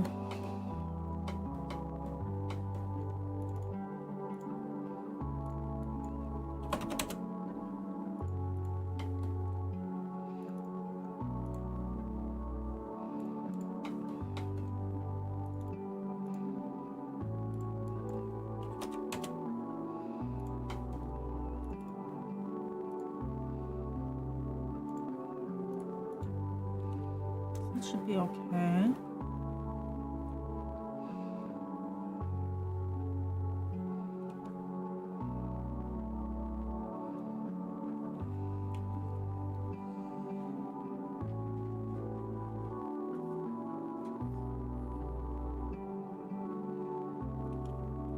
That's fine.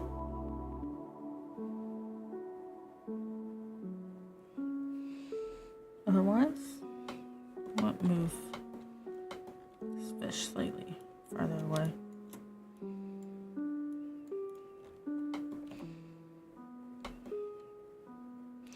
Okay, we'll say this one's done.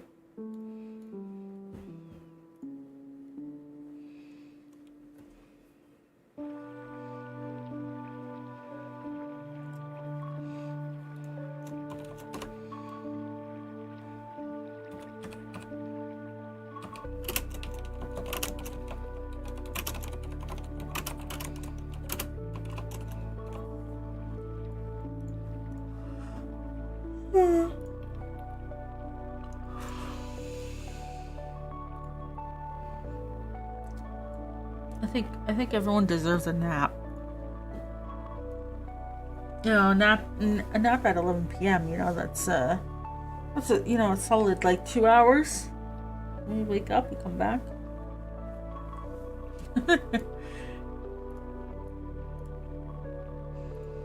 It's hard not to be tired.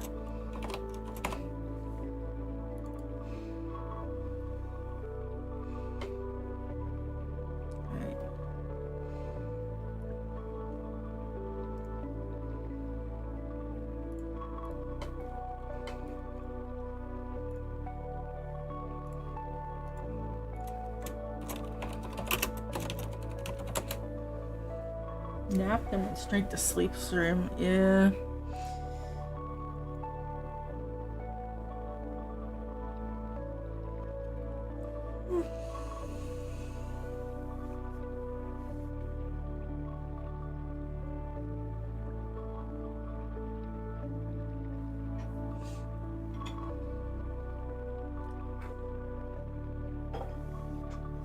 Today was the last day of the sprint, so we're gonna get a little drunk.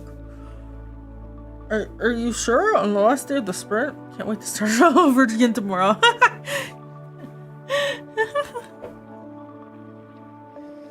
Yeah.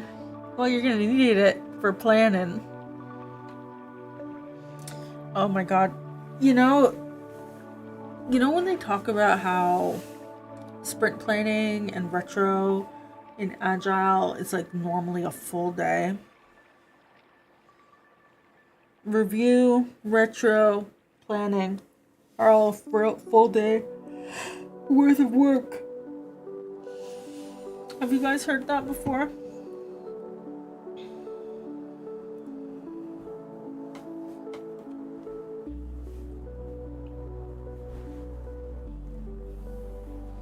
Try not to fall. Try not to fall over. You see, sprint retros is pointless because no one is going to do anything anyway, so who cares? Oh, Oh, we do things. My team's pretty good about it. Nope, you guys didn't hear that? Oh boy. Okay. I remember a manager of mine said that for the first time. Yeah. There's a bunch of different types of teams. I feel like you either get devs who are like really like they don't care. They don't care. So nothing ever happens, like no improvement or anything happens. Then you get teams where people do care, but they're also really loud. So then it's just like arguing all the time, and it's like, can't deal with this. Or you get people who do care, but they're all quiet. So they all just kind of wait for each other to like talk, and then no talking happens. But everyone wants to improve, but no talking happens, you know? I feel like those are like the main kind of dev teams there are. My team falls into like the last category where like everyone wants to improve, but we're all pretty quiet. And so like getting everyone to talk is fucking hard. Usually I'll just like say shit. I haven't rage baited my coworkers into responding yet, but like definitely considered it. The only problem is they trust me a little bit too much, so if I rage bait, they might not realize that I'm rage baiting. Orson, that's why you're a fan of good team leaders. Good team leader makes every voice feel equally heard.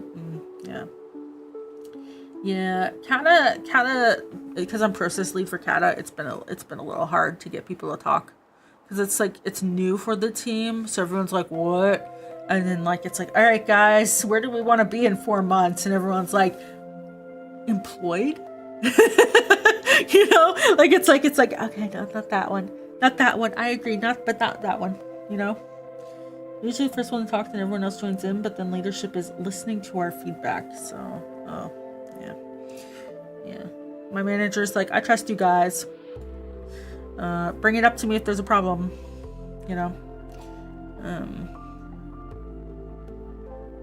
But yeah, my team's pretty good. There's, you know, basically the team didn't have any agile, and like there are people who've been working for so long but in a waterfall system, so they're having a tough time adjusting to agile. Like even though it's been like a year and a half of agile, like they're really struggling. But when you compare to a year and a half ago, it's like so much better. Like you can definitely see it improving, but it's hard because you have people who know what's supposed to happen, just like not steamrolling conversations, but you know, it's like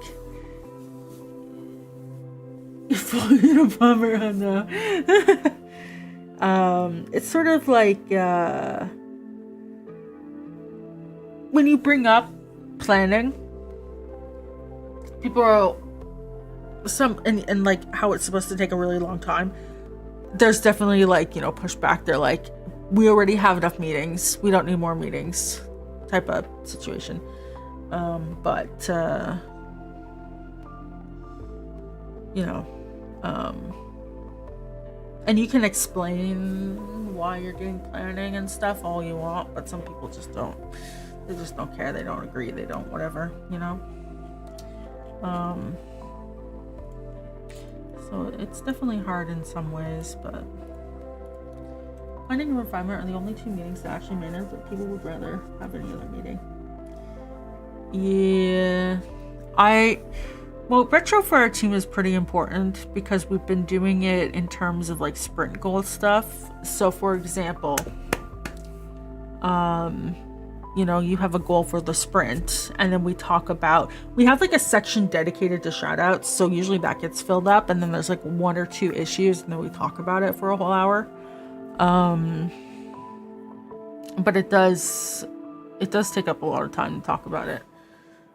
We also, like the devs, we all have our own dev meeting once a week where we bring up technical things like, hey, do we want to change the file extensions? Which one do we want to use? Like, you know, that type of stuff where it's like, okay, or like,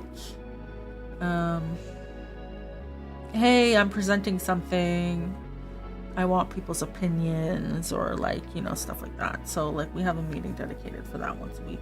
But Yeah, usually retros are like, okay, we didn't complete the sprint goal, guys. Obligatory. We need to have a discussion about why we didn't do it and what we can do better next time. Or like, you know, hey, this went really well. Shout out. I think we should do more of that. Like, you know, there's a lot of stuff that actually comes up in retro that requires discussion. Especially because, like I said, some members of the team aren't used to Agile. And so there's a lot of pushback on some basic Agile stuff. Like test-driven development. Oh, that one was fun. The age-old. Adding unit tests to my code makes it take longer to get code into the repo, so I don't want to do it. And you shouldn't make me do it. Or like, you know, we have a linter. My code keeps failing on the linter. Can we remove the linter? Like, you know, it's like that type of stuff. Or I think I wasted a week of my life talking about why spelling and grammar is important and why you should make sure that the things you commit have proper spelling and grammar. That one was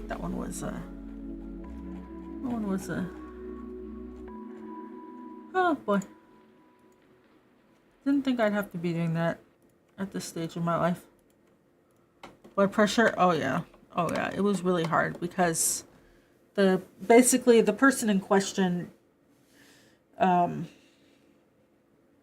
lacks a lot of empathy. So when I was like, well, think about this situation where maybe we have a team member who is like ESL, you know, and they're trying to look something up and they're not familiar with like common typos for words. Like, it's really important that like your variables don't have acronyms, right? Like we can just, you know, and then it's kind of like, well, I don't have a problem with that. Like, yeah, we're thinking about like other people, right? We need documentation for future selves. Well, I'll just read the code.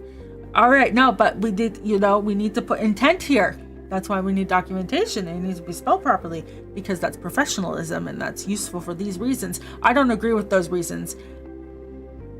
Okay, well, go talk to the manager.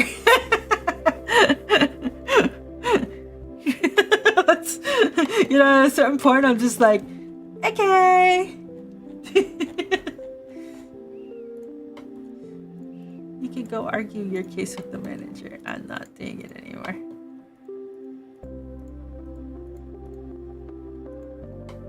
Yeah. Oh yeah, we both lost brain cells that week. And it ended up just being, just do it. Just, it's an expectation for your job. Just do it. That's what ended up coming out from my manager. I think he spent like hours every day explaining why spelling and grammar is important. Yeah. God bless my manager's soul. He's so tired. Yeah, but it's that sort of like ridiculousness where it's like, yeah, a year and a half ago, oh boy. But now it's a lot better. It's just like, you know, people don't want to do change, right? It's hard when, you know, your whole team basically gets swapped out and then you're being told you need to do agile. You've only been doing waterfall and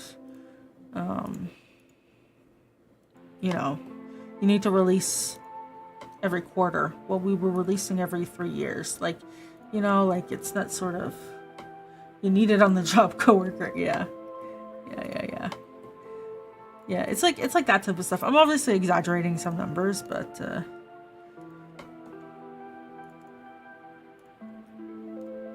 you know, that's the sort of stuff. But yeah, retro and stuff, they're actually supposed to take the whole day. Retro planning, refinement, and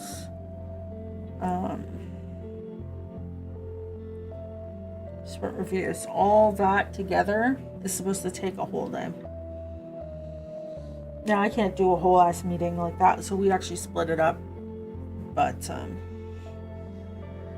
yeah, I remember when someone said a retro is supposed to take 2 hours, and I was like, who has anything to talk about for 2 hours? And then I think the worst situation, I had a manager who really wanted the team to complement each other, so they had all of us sit in a circle. So we were in the office, and he said, okay, each one of you has to say something positive about another person on the team. And it was like the same comment repeated by everyone, and not everyone got a comment. And I was just like, I had to go to the manager after it, and I was like, you can't force people to compliment each other. It's so uncomfortable. You also can't do that because like, how do you think people who didn't get a compliment felt? You know? Oh yeah, he had no idea. That manager ended up micromanaging me. He hated me. But anyways. Have I known about the game Voices of the Void? No. Yeah. Some people really like falling agile to a T without like thinking about it too much, like how it'll come across.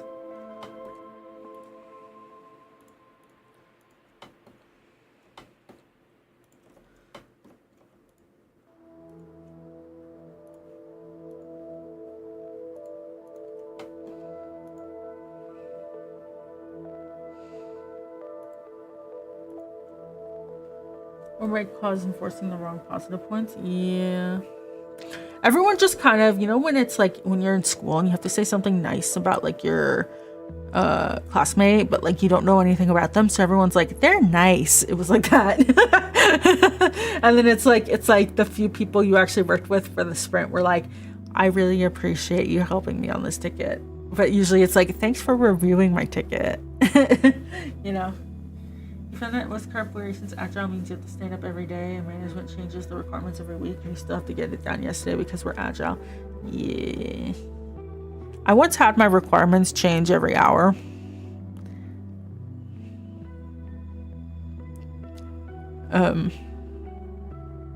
Management was like, it was at the job I got laid off from. They were like, so you say it's going to take 8 months, and I'm like, mm-hmm.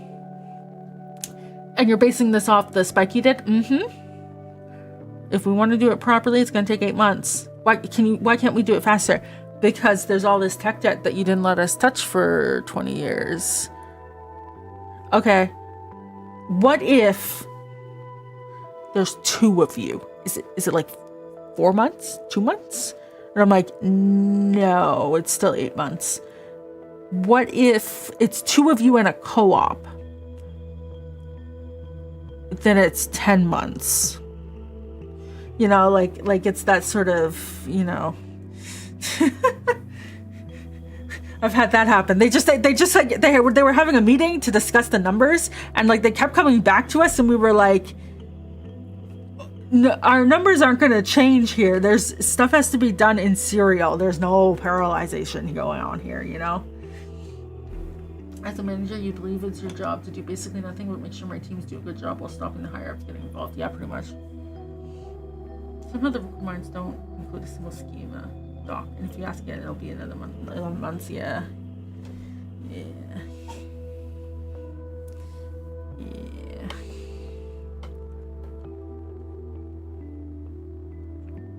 I do appreciate though that my team, I don't have to write like really detailed JIRAs for the CMake work.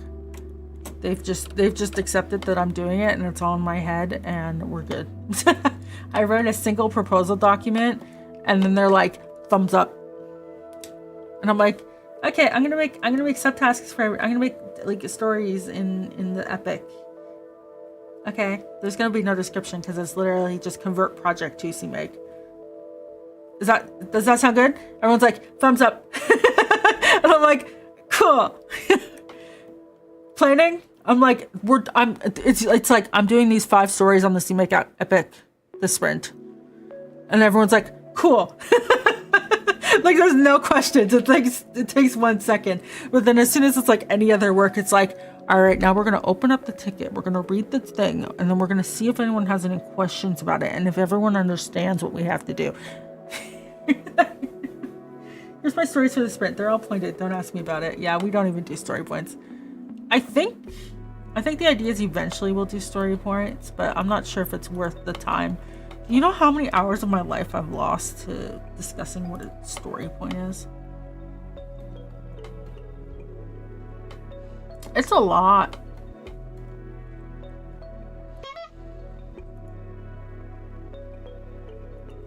Because people really want to make story points hours. Oops.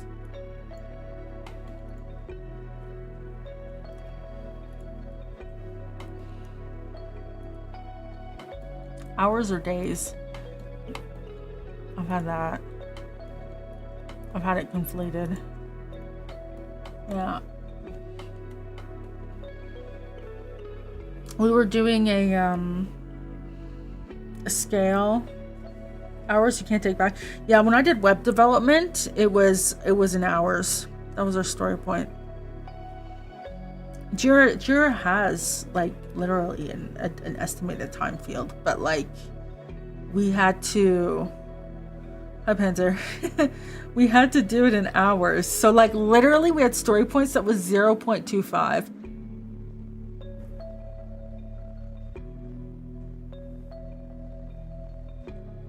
Like, I guess the points were in days, but it was like, how long is it going to take? 2 hours? Okay, I put a 0.25. Like, that, like, that's how, and I was like, oh God, no. It hurt. In the past, we've done points as how much of a sprint will this take? So, for example, an 8-point story might be a full sprint of work for one developer. Yeah, so we do, what I did when I was the Scrum Master was we did Fibonacci. So one was trivial, right? Not like one day or whatever. It's just like a trivial amount of work. 2, 3 was like half a sprint, right? 5 was a full sprint. And a 2 was, it's not trivial, but it's less than half a sprint. And then 8 is it's too big for a sprint. You have to break it down. Anything with an 8 doesn't come in. So that was how we did it for story pointing. And then I said everyone gets 5 points to their name. And then I asked who's off, and I had a little calculator thing, and I'm like, okay, this is our capacity, which is like 40 points or something. Depends on how big the team is, but you know, I'm like, okay, we have 40 points of capacity. Our carryover is like 12. We can bring in this much stuff. What are we bringing in? You know, that type of stuff. Because that was how we did sprint planning. There was an issue for the longest time where there was no story pointing going on. So like, they would just roll over all the time with stuff in the sprint, and it would never get done, and never, like, things that were committed to would never get done. So we had to like do the capacity planning and stuff. And I remember like a bunch of managers wanted to know the capacity of everyone in the sprint, and I was like, no. Oh, we just want to know like who has capacity. I'm like, you don't need to know, because I've had managers approach me and they're like, hey, so I saw that like this person has a capacity of like 2 assigned to them, but like they have a total of like 5 points that they can do. Can I like have them do like these 3 other points instead, like as well? Can I just squeeze this in? And I've had to be like, no, go away. I've had to do that. So I'm like, no one gets to know capacity of individuals. You get to know the team's capacity, and that's it.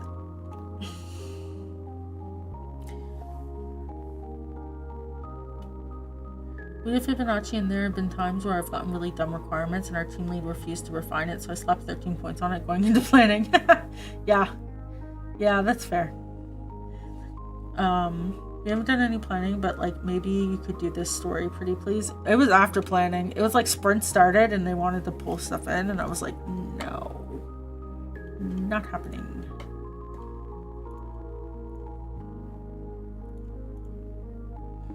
I'll just squeeze this in. One of my biggest pet peeves. Oh yeah, I remember when I was filling in for the PM, the dev manager, and the lead all at the same time. They all took summer vacation the same week, and they were like, hey, you could do 4 jobs, right? And I was like, I guess. And I remember the day after, like a Monday morning, I had PMs from other teams coming over, and they were like, hey, can you put this into the sprint? It's like really important. And I said to them, sure, what do you want me to remove? And I'd be like, all of these are already in progress, so we can't remove that unless like it's like an escalation. So like we only have like 3 stories left, and it was all stuff they had requested. And I said, which one of these do you want me to remove? And they were like, I'll have to get back to you on that. They never got back to me on that. Or like one time I went to a meeting and someone was like assuming that I was going to be doing the work, and that's why I was at the meeting, even though they were told that's not why I was at the meeting. Because I was filling in for all the categories, and I was told that like, you know, they're going to tell you what their problem is, and then please like prioritize it. So they told me what their problem was, and then I gave them some workarounds, and I was like, I don't think this is something that we need to work on this week. I think you can wait until next week for us, or like next sprint, to like have us help try these workarounds first. And they were like, you're not gonna do the work? And I'm like, no, I'm here to make the decision. I'm just gonna go talk to the VP. Is that okay? Like, I'm just gonna double check. I'm like, yeah, go ahead. And the VP was like, what'd she say? Okay, that's fine. like, what's he gonna say? No. Anyways, they did not need our help. Oh, PM's worst nightmare.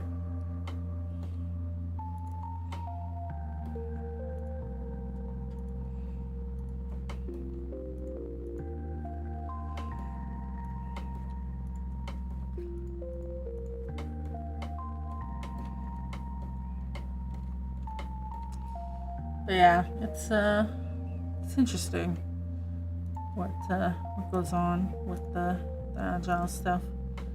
Not in a good way necessarily, but you know.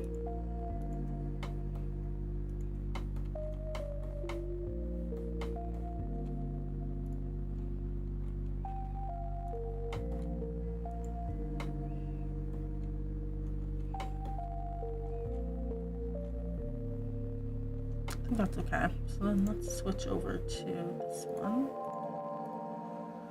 I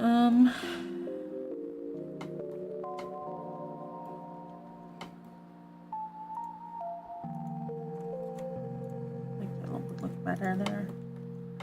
Yeah.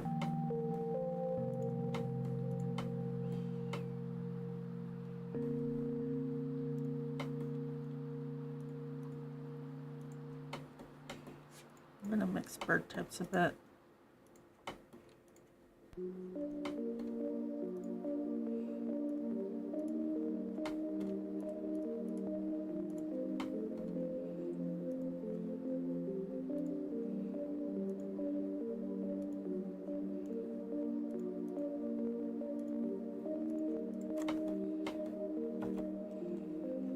And then I think I'm gonna copy the flight thing here, just because this map is like, they're gonna go this way, so that's fine. But yeah,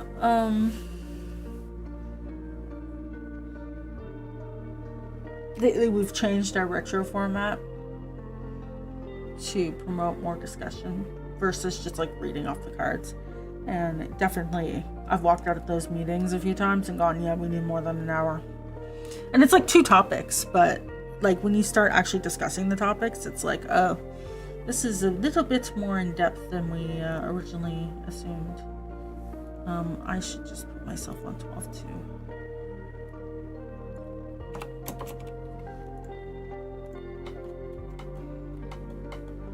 Myself here.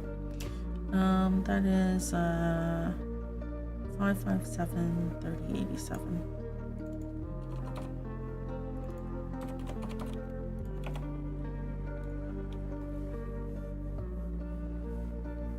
It's been nice not having to be a Scrum Master though. I mean, being a kind of process lead is kind of similar, but not. But you know, it's a lot.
I know, I'm hungry. I'm hungry and tired. What is this? This is hell. I refuse.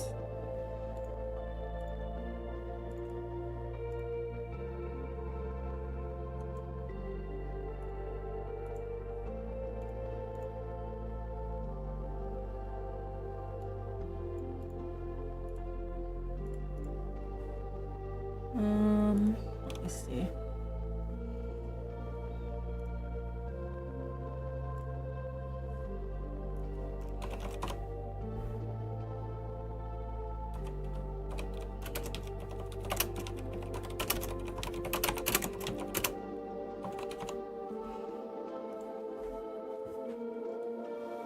Oh man.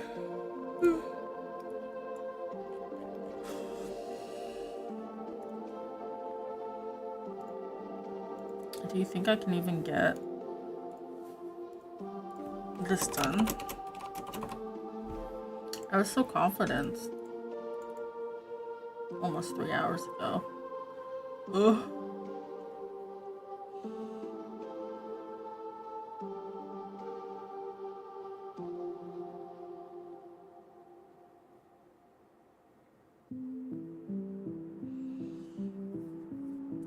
So hungry. Wow, why am I hungry? Maybe that's why I'm tired. I ate dinner at like 4, so it's been a while.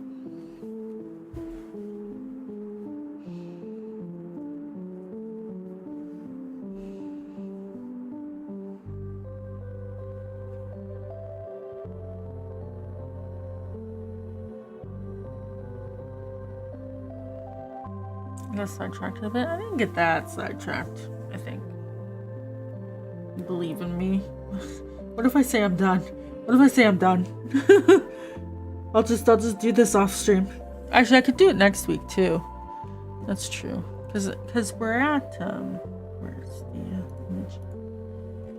We have this bit up here that we're gonna do, and then it's like down here. I don't know if I need to update this over here. I mean, I probably should. They do already have birds. Just saying. Well, Preston, yeah. Look, we have crabs here. And stuff.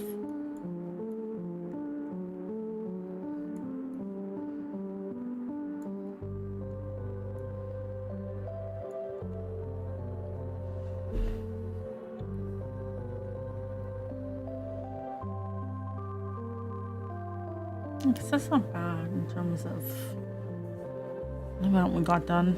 I'm gassing myself up.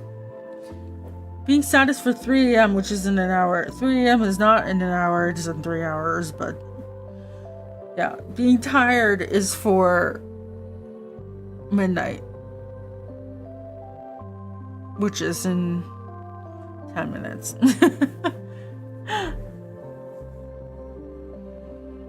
Oh, God. I'm gonna be so glad when I'm done.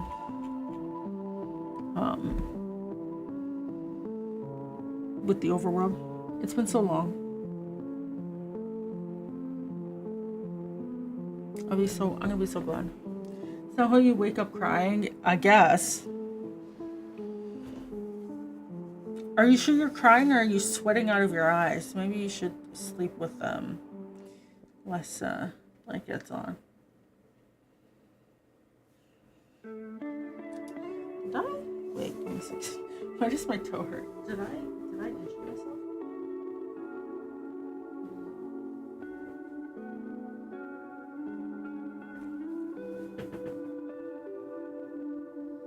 Well, I hope not. It doesn't look bruised, but take your eyes out before I go to bed. Good idea. The summer feels like it's still with us.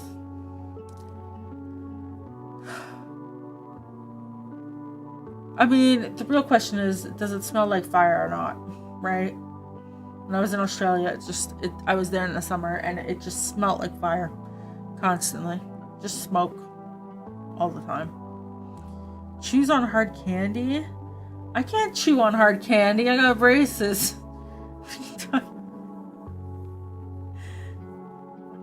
Yeah. Oh, yeah, but it'll be nice when this is done. Because, I'm trying to think about what to do on stream. I the fire or floats this time of year, yeah. I'm trying to think about what to do once we finish the visual stuff, because realistically, I'm gonna be working on debates. I think I'm gonna be working on writing for the rest of the year. I'm gonna be real. I want to get to putting the cutscenes in and stuff, but I feel like it's so critical that I need to just not push it off, of course, but I need to catch up on the shit I'm behind on and then sit down and start writing just a little bit every day. Hi Stella, how you doing? Yeah, basically we have, once we finish off the passive animals here, to be doing this demo area and putting the passive animals in, and then I'm gonna release an update to the demo with the new zone and stuff, and upgrade Game Maker. But for stream, I'm thinking to focus on the turn-based battles, because let me go to my backlog. So kind of I'm just looking here.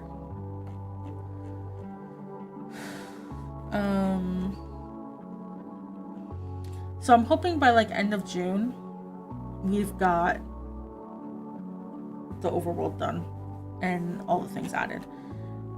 It might be sooner than that, but I'm not gonna hold my breath, and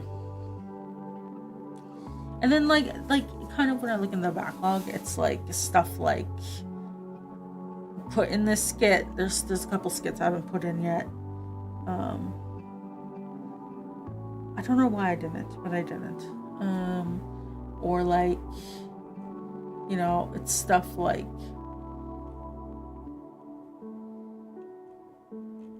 add enemies to maps, add treasures to the maps. right? That's kind of based off of the battle stuff, or like a bunch of bugs. I have a bunch of bugs. I speak Japanese as well. What's my JLPT level? I can't be bothered to do it. Well, I did it.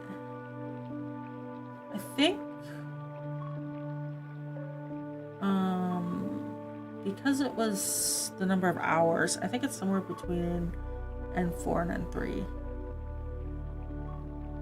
Because in university I did it for 3 years. I had a semester each year. So I think in terms of hours of classroom and, you know, the fact that the 6th course we were just talking Japanese the whole time, I think we're N4 and N3 level. I'm so bad with vocabulary though, and kanji, and keigo. Don't ask me to do keigo. I flunked that on my final on purpose. I saw it and I went, I don't want to do this shit. It's only 5 points.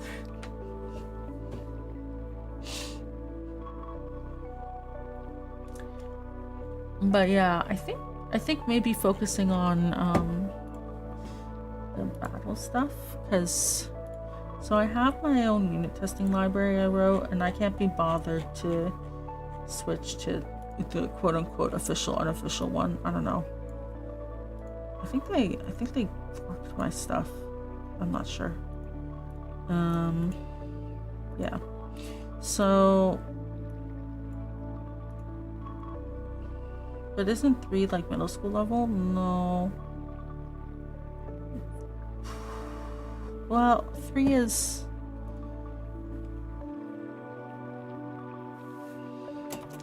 How would you do it? N3 JLPT is intermediate.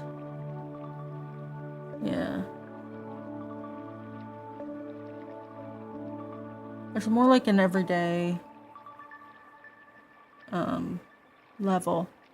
Like N5 is like elementary school. I think N3 would be considered yeah, N4 to N3 is big. But what is the... Let's try sample questions. N3, try sample question.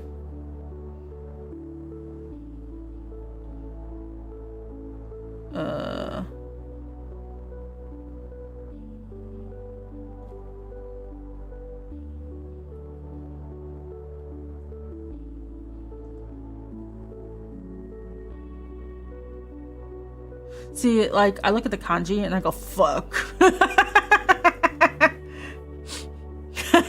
look at the kanji and I go, fuck.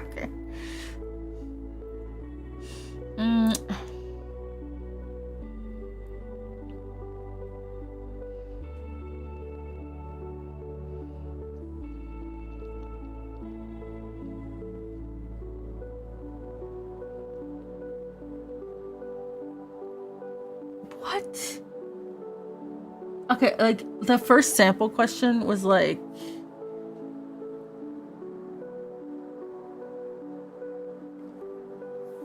Like the options is like Tai Hyo, Tai Hyo, Tai Hyo, Dai Hyo, Tai Hyo, Dai Hyo. Like, I'm like, literally that, what? That's such a pain. What's N2? What's N4?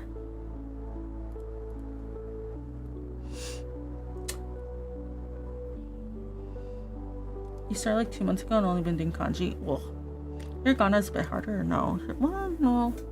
Like, I haven't.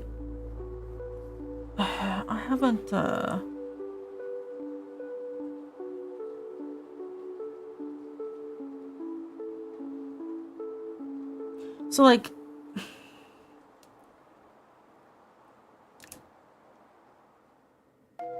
So I haven't studied for a really long time. That's one thing. The other thing is like I use a dictionary when I'm reading. So, like, you know, I was doing the Escaflowne translation streams, so, like, I don't have an issue with translating. It's, like, just vocabulary. Like, my grammar's fine.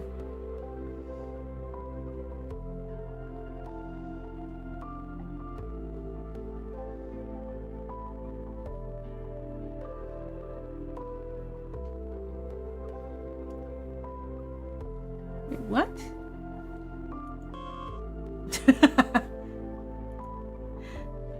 Wait, what did that say? Oh goodness. Yeah, I'm not good with kanji. Yeah, good luck. Good luck.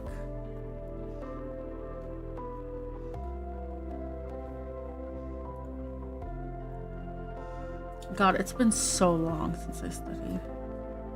You know those TikToks where they're like, if you can understand this, your proficiency is this. Yeah, those are fine.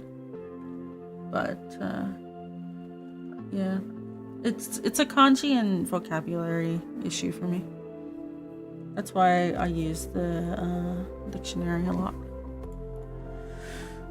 But I'm not planning to do certification or anything right now. I was starting to forget English, so I kind of just... I'm good with my A+ in university, okay? I'm good with those. Real boost to my grade.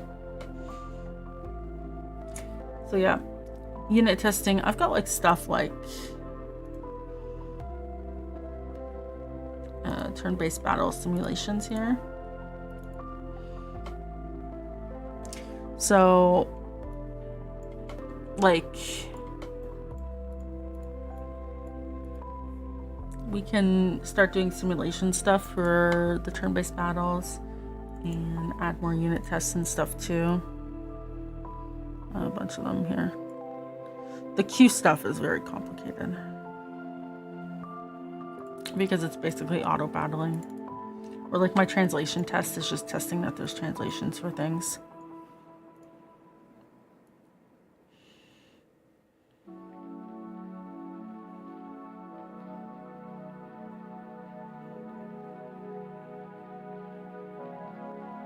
Yeah, or like testing that translations fit in boxes and stuff.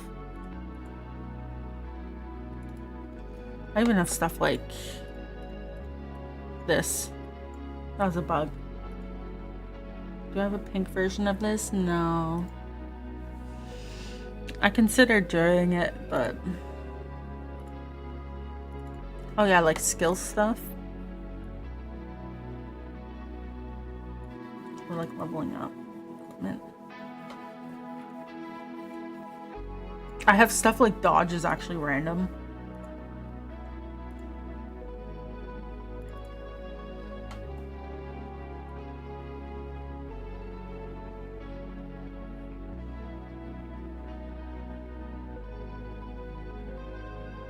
Yeah, right here.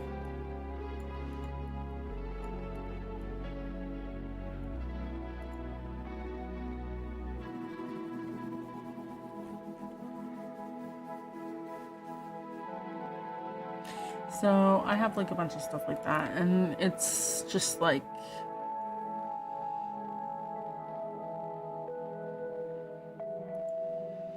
we could spend time unit testing stuff. It'll make my life easier later, especially when we get to things like puzzles or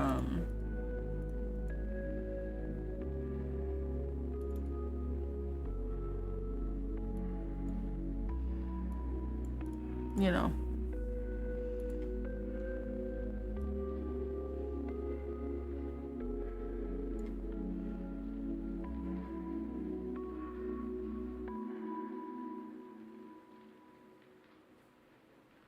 stuff like that. Even like go to room. It's like, does it go to the room? I feel like, why do I have this? I should figure out why I have that. Go to map screen, yeah.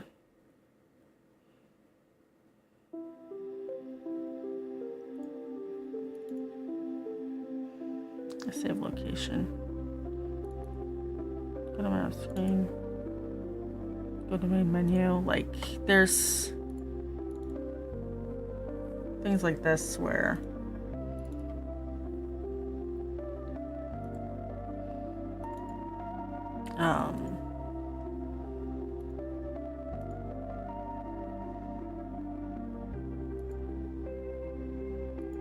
stuff we can test, you know?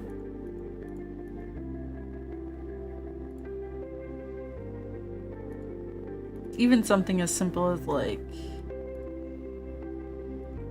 because you can actually call events and stuff,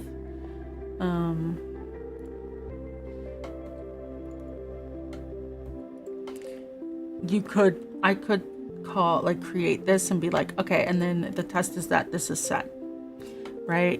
To this number, when we draw begin, does this get called? When we draw, does it work?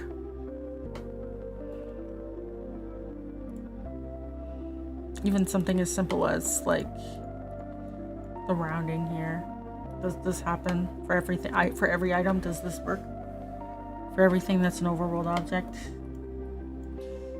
does it do this? Stuff like that. Oh, we got ads. So yeah. There's a bunch of stuff we can test. Makes my life easier. Although realistically, things like, does the skit trigger? If it's invalid, does it delete itself? If the player hits a skit trigger, does it add it and then delete itself, you know?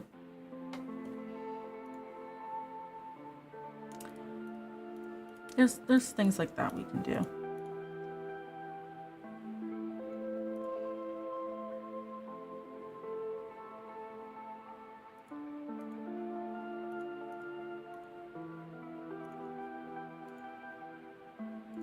Even like the background stuff is a little bit complicated. The music. Because we don't actually have to hear it. We can just make sure the values are there. Right?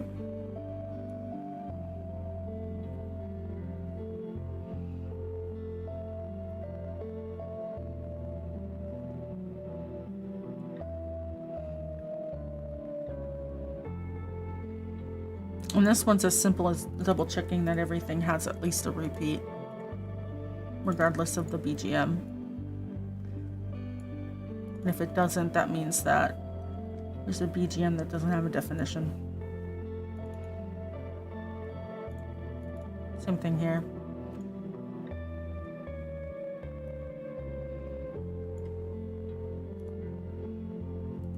Right?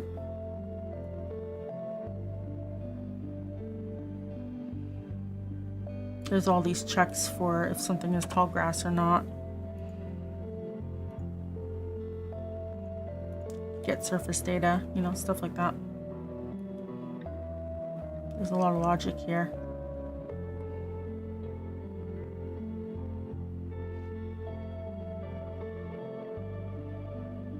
Right, like this.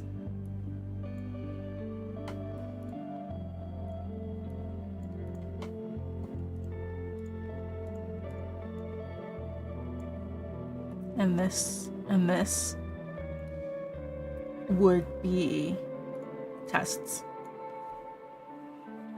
right?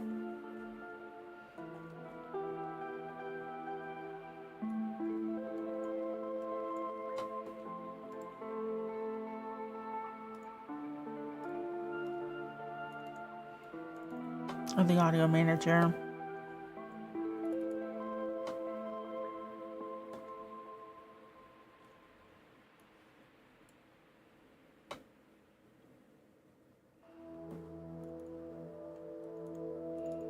You know, there's like plenty of things we can unit test here. So that will make my life easier, especially when we get to like, I don't even think I need this anymore.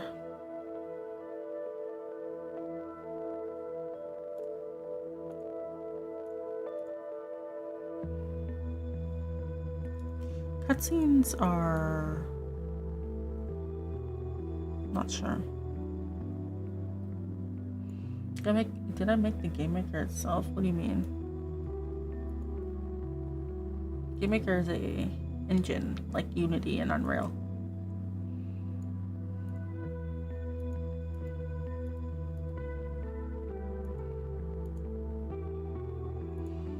Yeah, I'm not sure if it's valuable to test cutscenes, but like it could be later.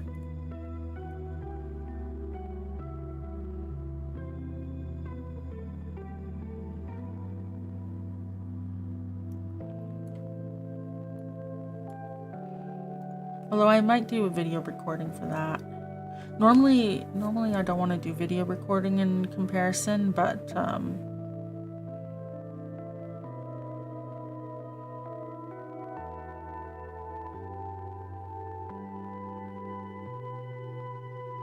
could be done.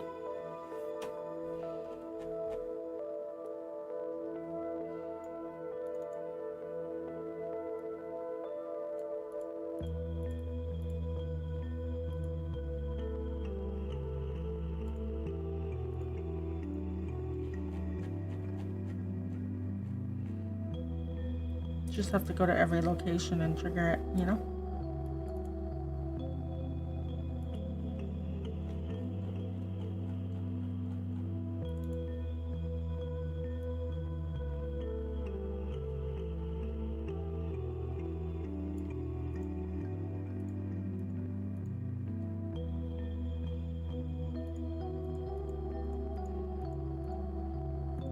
Record it, put a fuzziness on it. Have it run whenever I wanted to. Yeah. So maybe that'll be the stuff we do after. More programming type stuff. It's not thrilling, but I think it's a better investment of my time than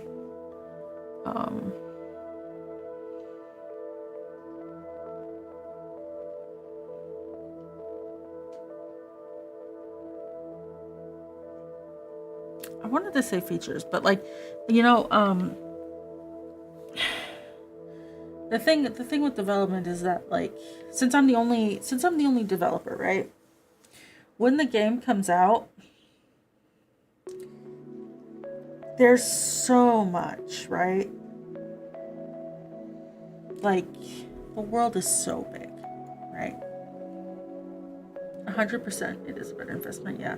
So like, for example, to do a test, okay, so if I load up a map, okay, let me go here.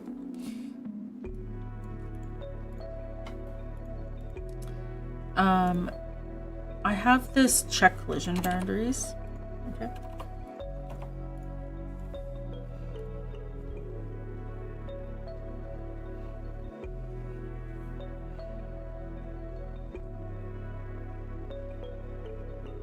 You'll see what I mean in a second.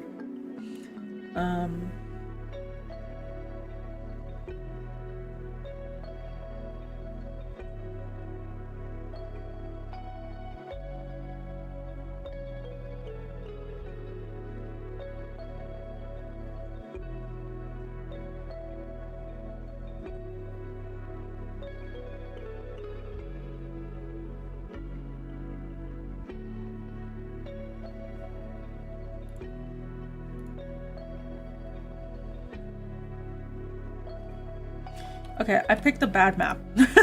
Oh, wait.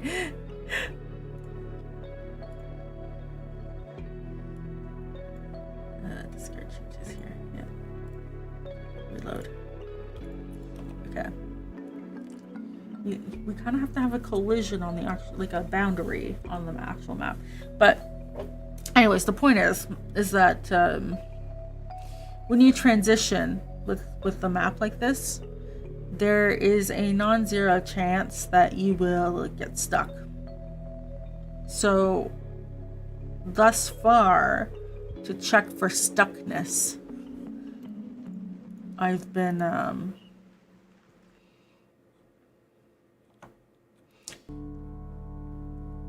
Where is it? Come on. Where is it? There it is. It looks like this. There's a big pink line, okay? Anything where you could potentially get stuck gets marked red like that. And so usually what I have to do is, you can see like where my feet are, is I'll spawn here. And if I run into something, it means, oh no. Okay, but this isn't scalable. This is my checker for the demo. We're talking about like, I had 20 maps. I had to do something quick, right? But this is not scalable, right? Because there's so many maps. And once the world map is kind of set in stone, this isn't really going to be changing, right? But how do you check, you know, if we look at asset types, just in terms of rooms, okay?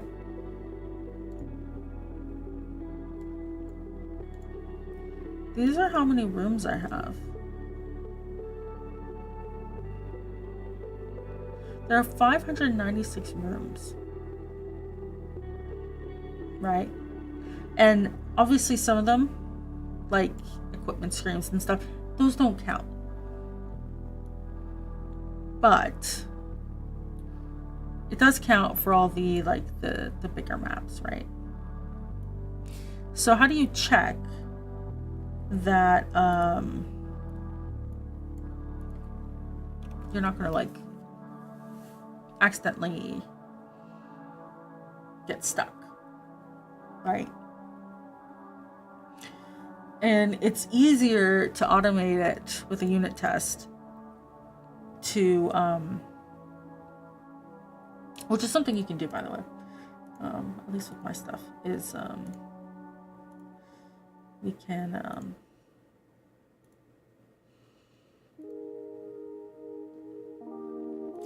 the unit tests instances. Where is it? Oh, anyways,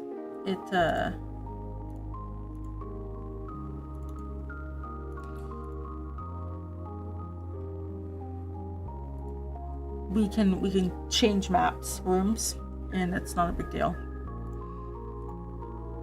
So we could set up a test that just for checking, right? So a configuration for like a room checking, right?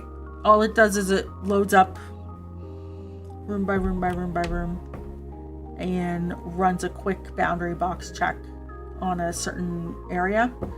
And if it fails, then it outputs the failure, right? So that's like an easy way to find all the issues and then fix them and then get it passing. So that's an example of like something we could do where, like, that's obviously, we don't want people to load in to a tree and get stuck. That's a rage quit moment, you know? And yeah, there's stuff like that with the like save points and stuff too. Like, for example, an easy check would be like, for all the save points in the game, if you load in on the save point, a certain area around it, there's going to be no enemies, right? So you're like safe. Or like you're not going to like accidentally collide with an event when you're trying to save, you know? It's the save point is just the save point. That's an example of like something to verify. Although I don't think it's a problem just because of how I designed the save points. Like, you can see this one's like here in a corner. There's nothing nearby. Or this one is outside right here, and then the event's like here. So there's stuff like that. Hi, Paul. Now it's a girly chat.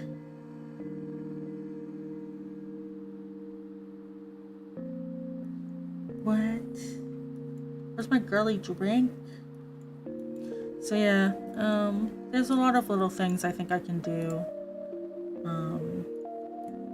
so that the testing overhead for me is reduced. Because that's one of the reasons why I don't push out beta updates to the backers very often. Other than the fact that, like, I'm redoing a bunch of stuff right now, is just strictly because the overhead for me to test the whole game is so high. By the way, this is what a temporary sprite looks like. This is what a temporary sprite looks like. Literally lives in homeless sprite land. And it's called, in temp, the temp folder, called generic battle idol. My hell no, not wanting to offend anyone in chat whose opinion the issue from... You could sincerely believe that I'm a cutie. I disagree.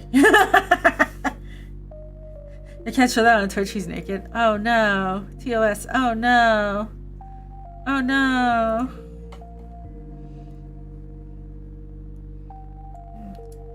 I rudely disagree. Yeah, there we go.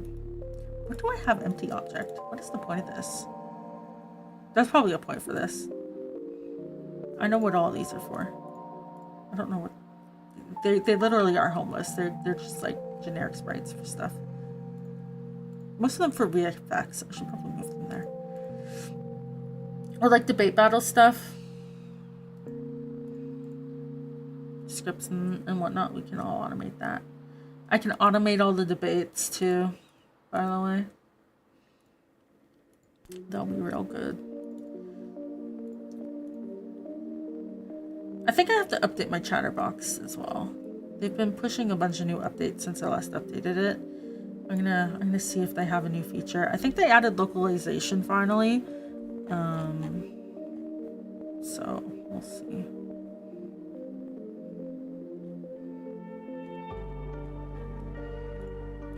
Fighting, especially like fighting the homeless.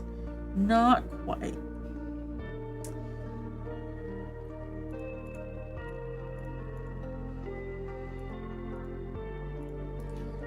Yeah.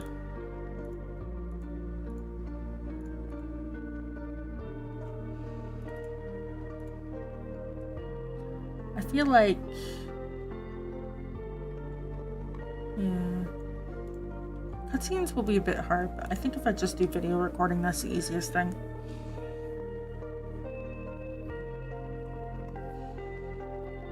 I have space for it. And I can put it in its own test thing. Or like, you know, I recently had to go through all the sprites and the like back, for example, like the positioning of the anchor point for this guy was wrong. And I had to like change them all. You know, an easy thing to do would be the enemies here. They have these color variations. Load up all the color variations. Are they all the same size? Do they all have the same anchor points and the same positions for all the different animations, right? Are the animations, you know, all different for each one of these? Real simple stuff like that, where it's like easy things to test that only need to run once, but you know, makes my life easier. Because it's not just enemies, like it's also like NPCs, right? Like maybe the bandits are a bad idea. Like for example, here's this guy. Here's this guy. They should all be the same. You know, they're just palette swaps of each other, right? Like this.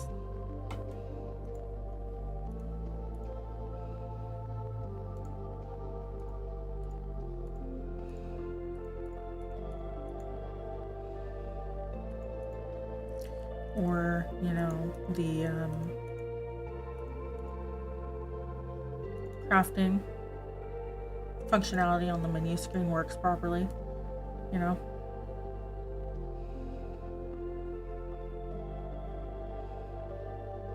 It's all numbers, but like it can all be automated without having to click anything.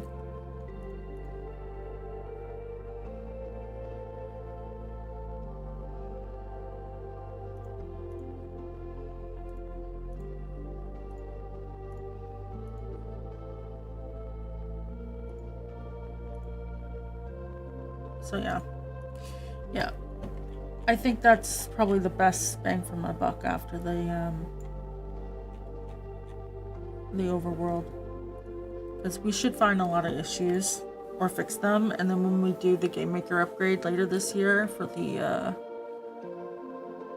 they're changing a bunch of stuff, so we'll be able to upgrade and not have to retest the whole game and have me lose my marbles, you know?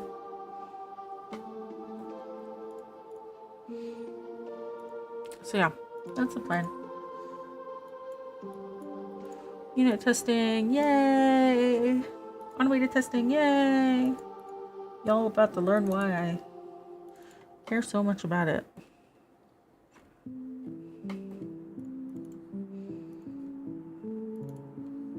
Like, does it emit? You know? There's some stuff that's kind of obvious that we don't need to test, but it makes things easier, I think. Like,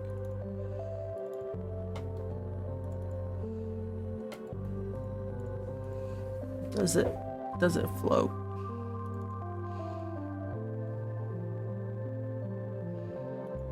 Stuff like that.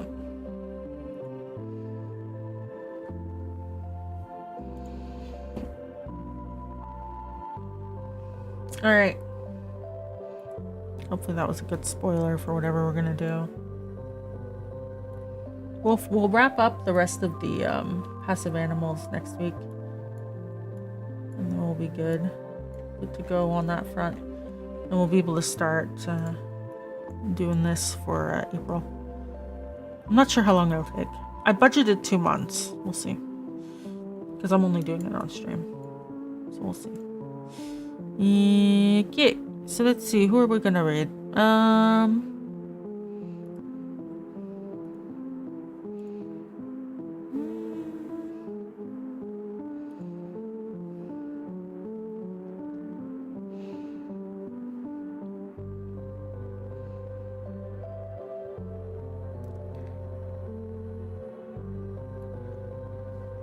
don't know how much longer they're gonna be streaming. God damn it. Everyone's been streaming for way too long. Okay, we're gonna rate Kyo because it's been like an hour. Kyo's not ending anytime soon. So we're gonna rate Kyo. Have a good rest of your week, everyone. We're gonna watch Top Gun. We're doing a watch along on Friday. And then we have Vintage Story Lore for Saturday. So exciting things. Let me start the raid. All right, so yeah, thank you for joining. Have a good night. And I'll see you guys on Friday. Okay, goodbye, good night.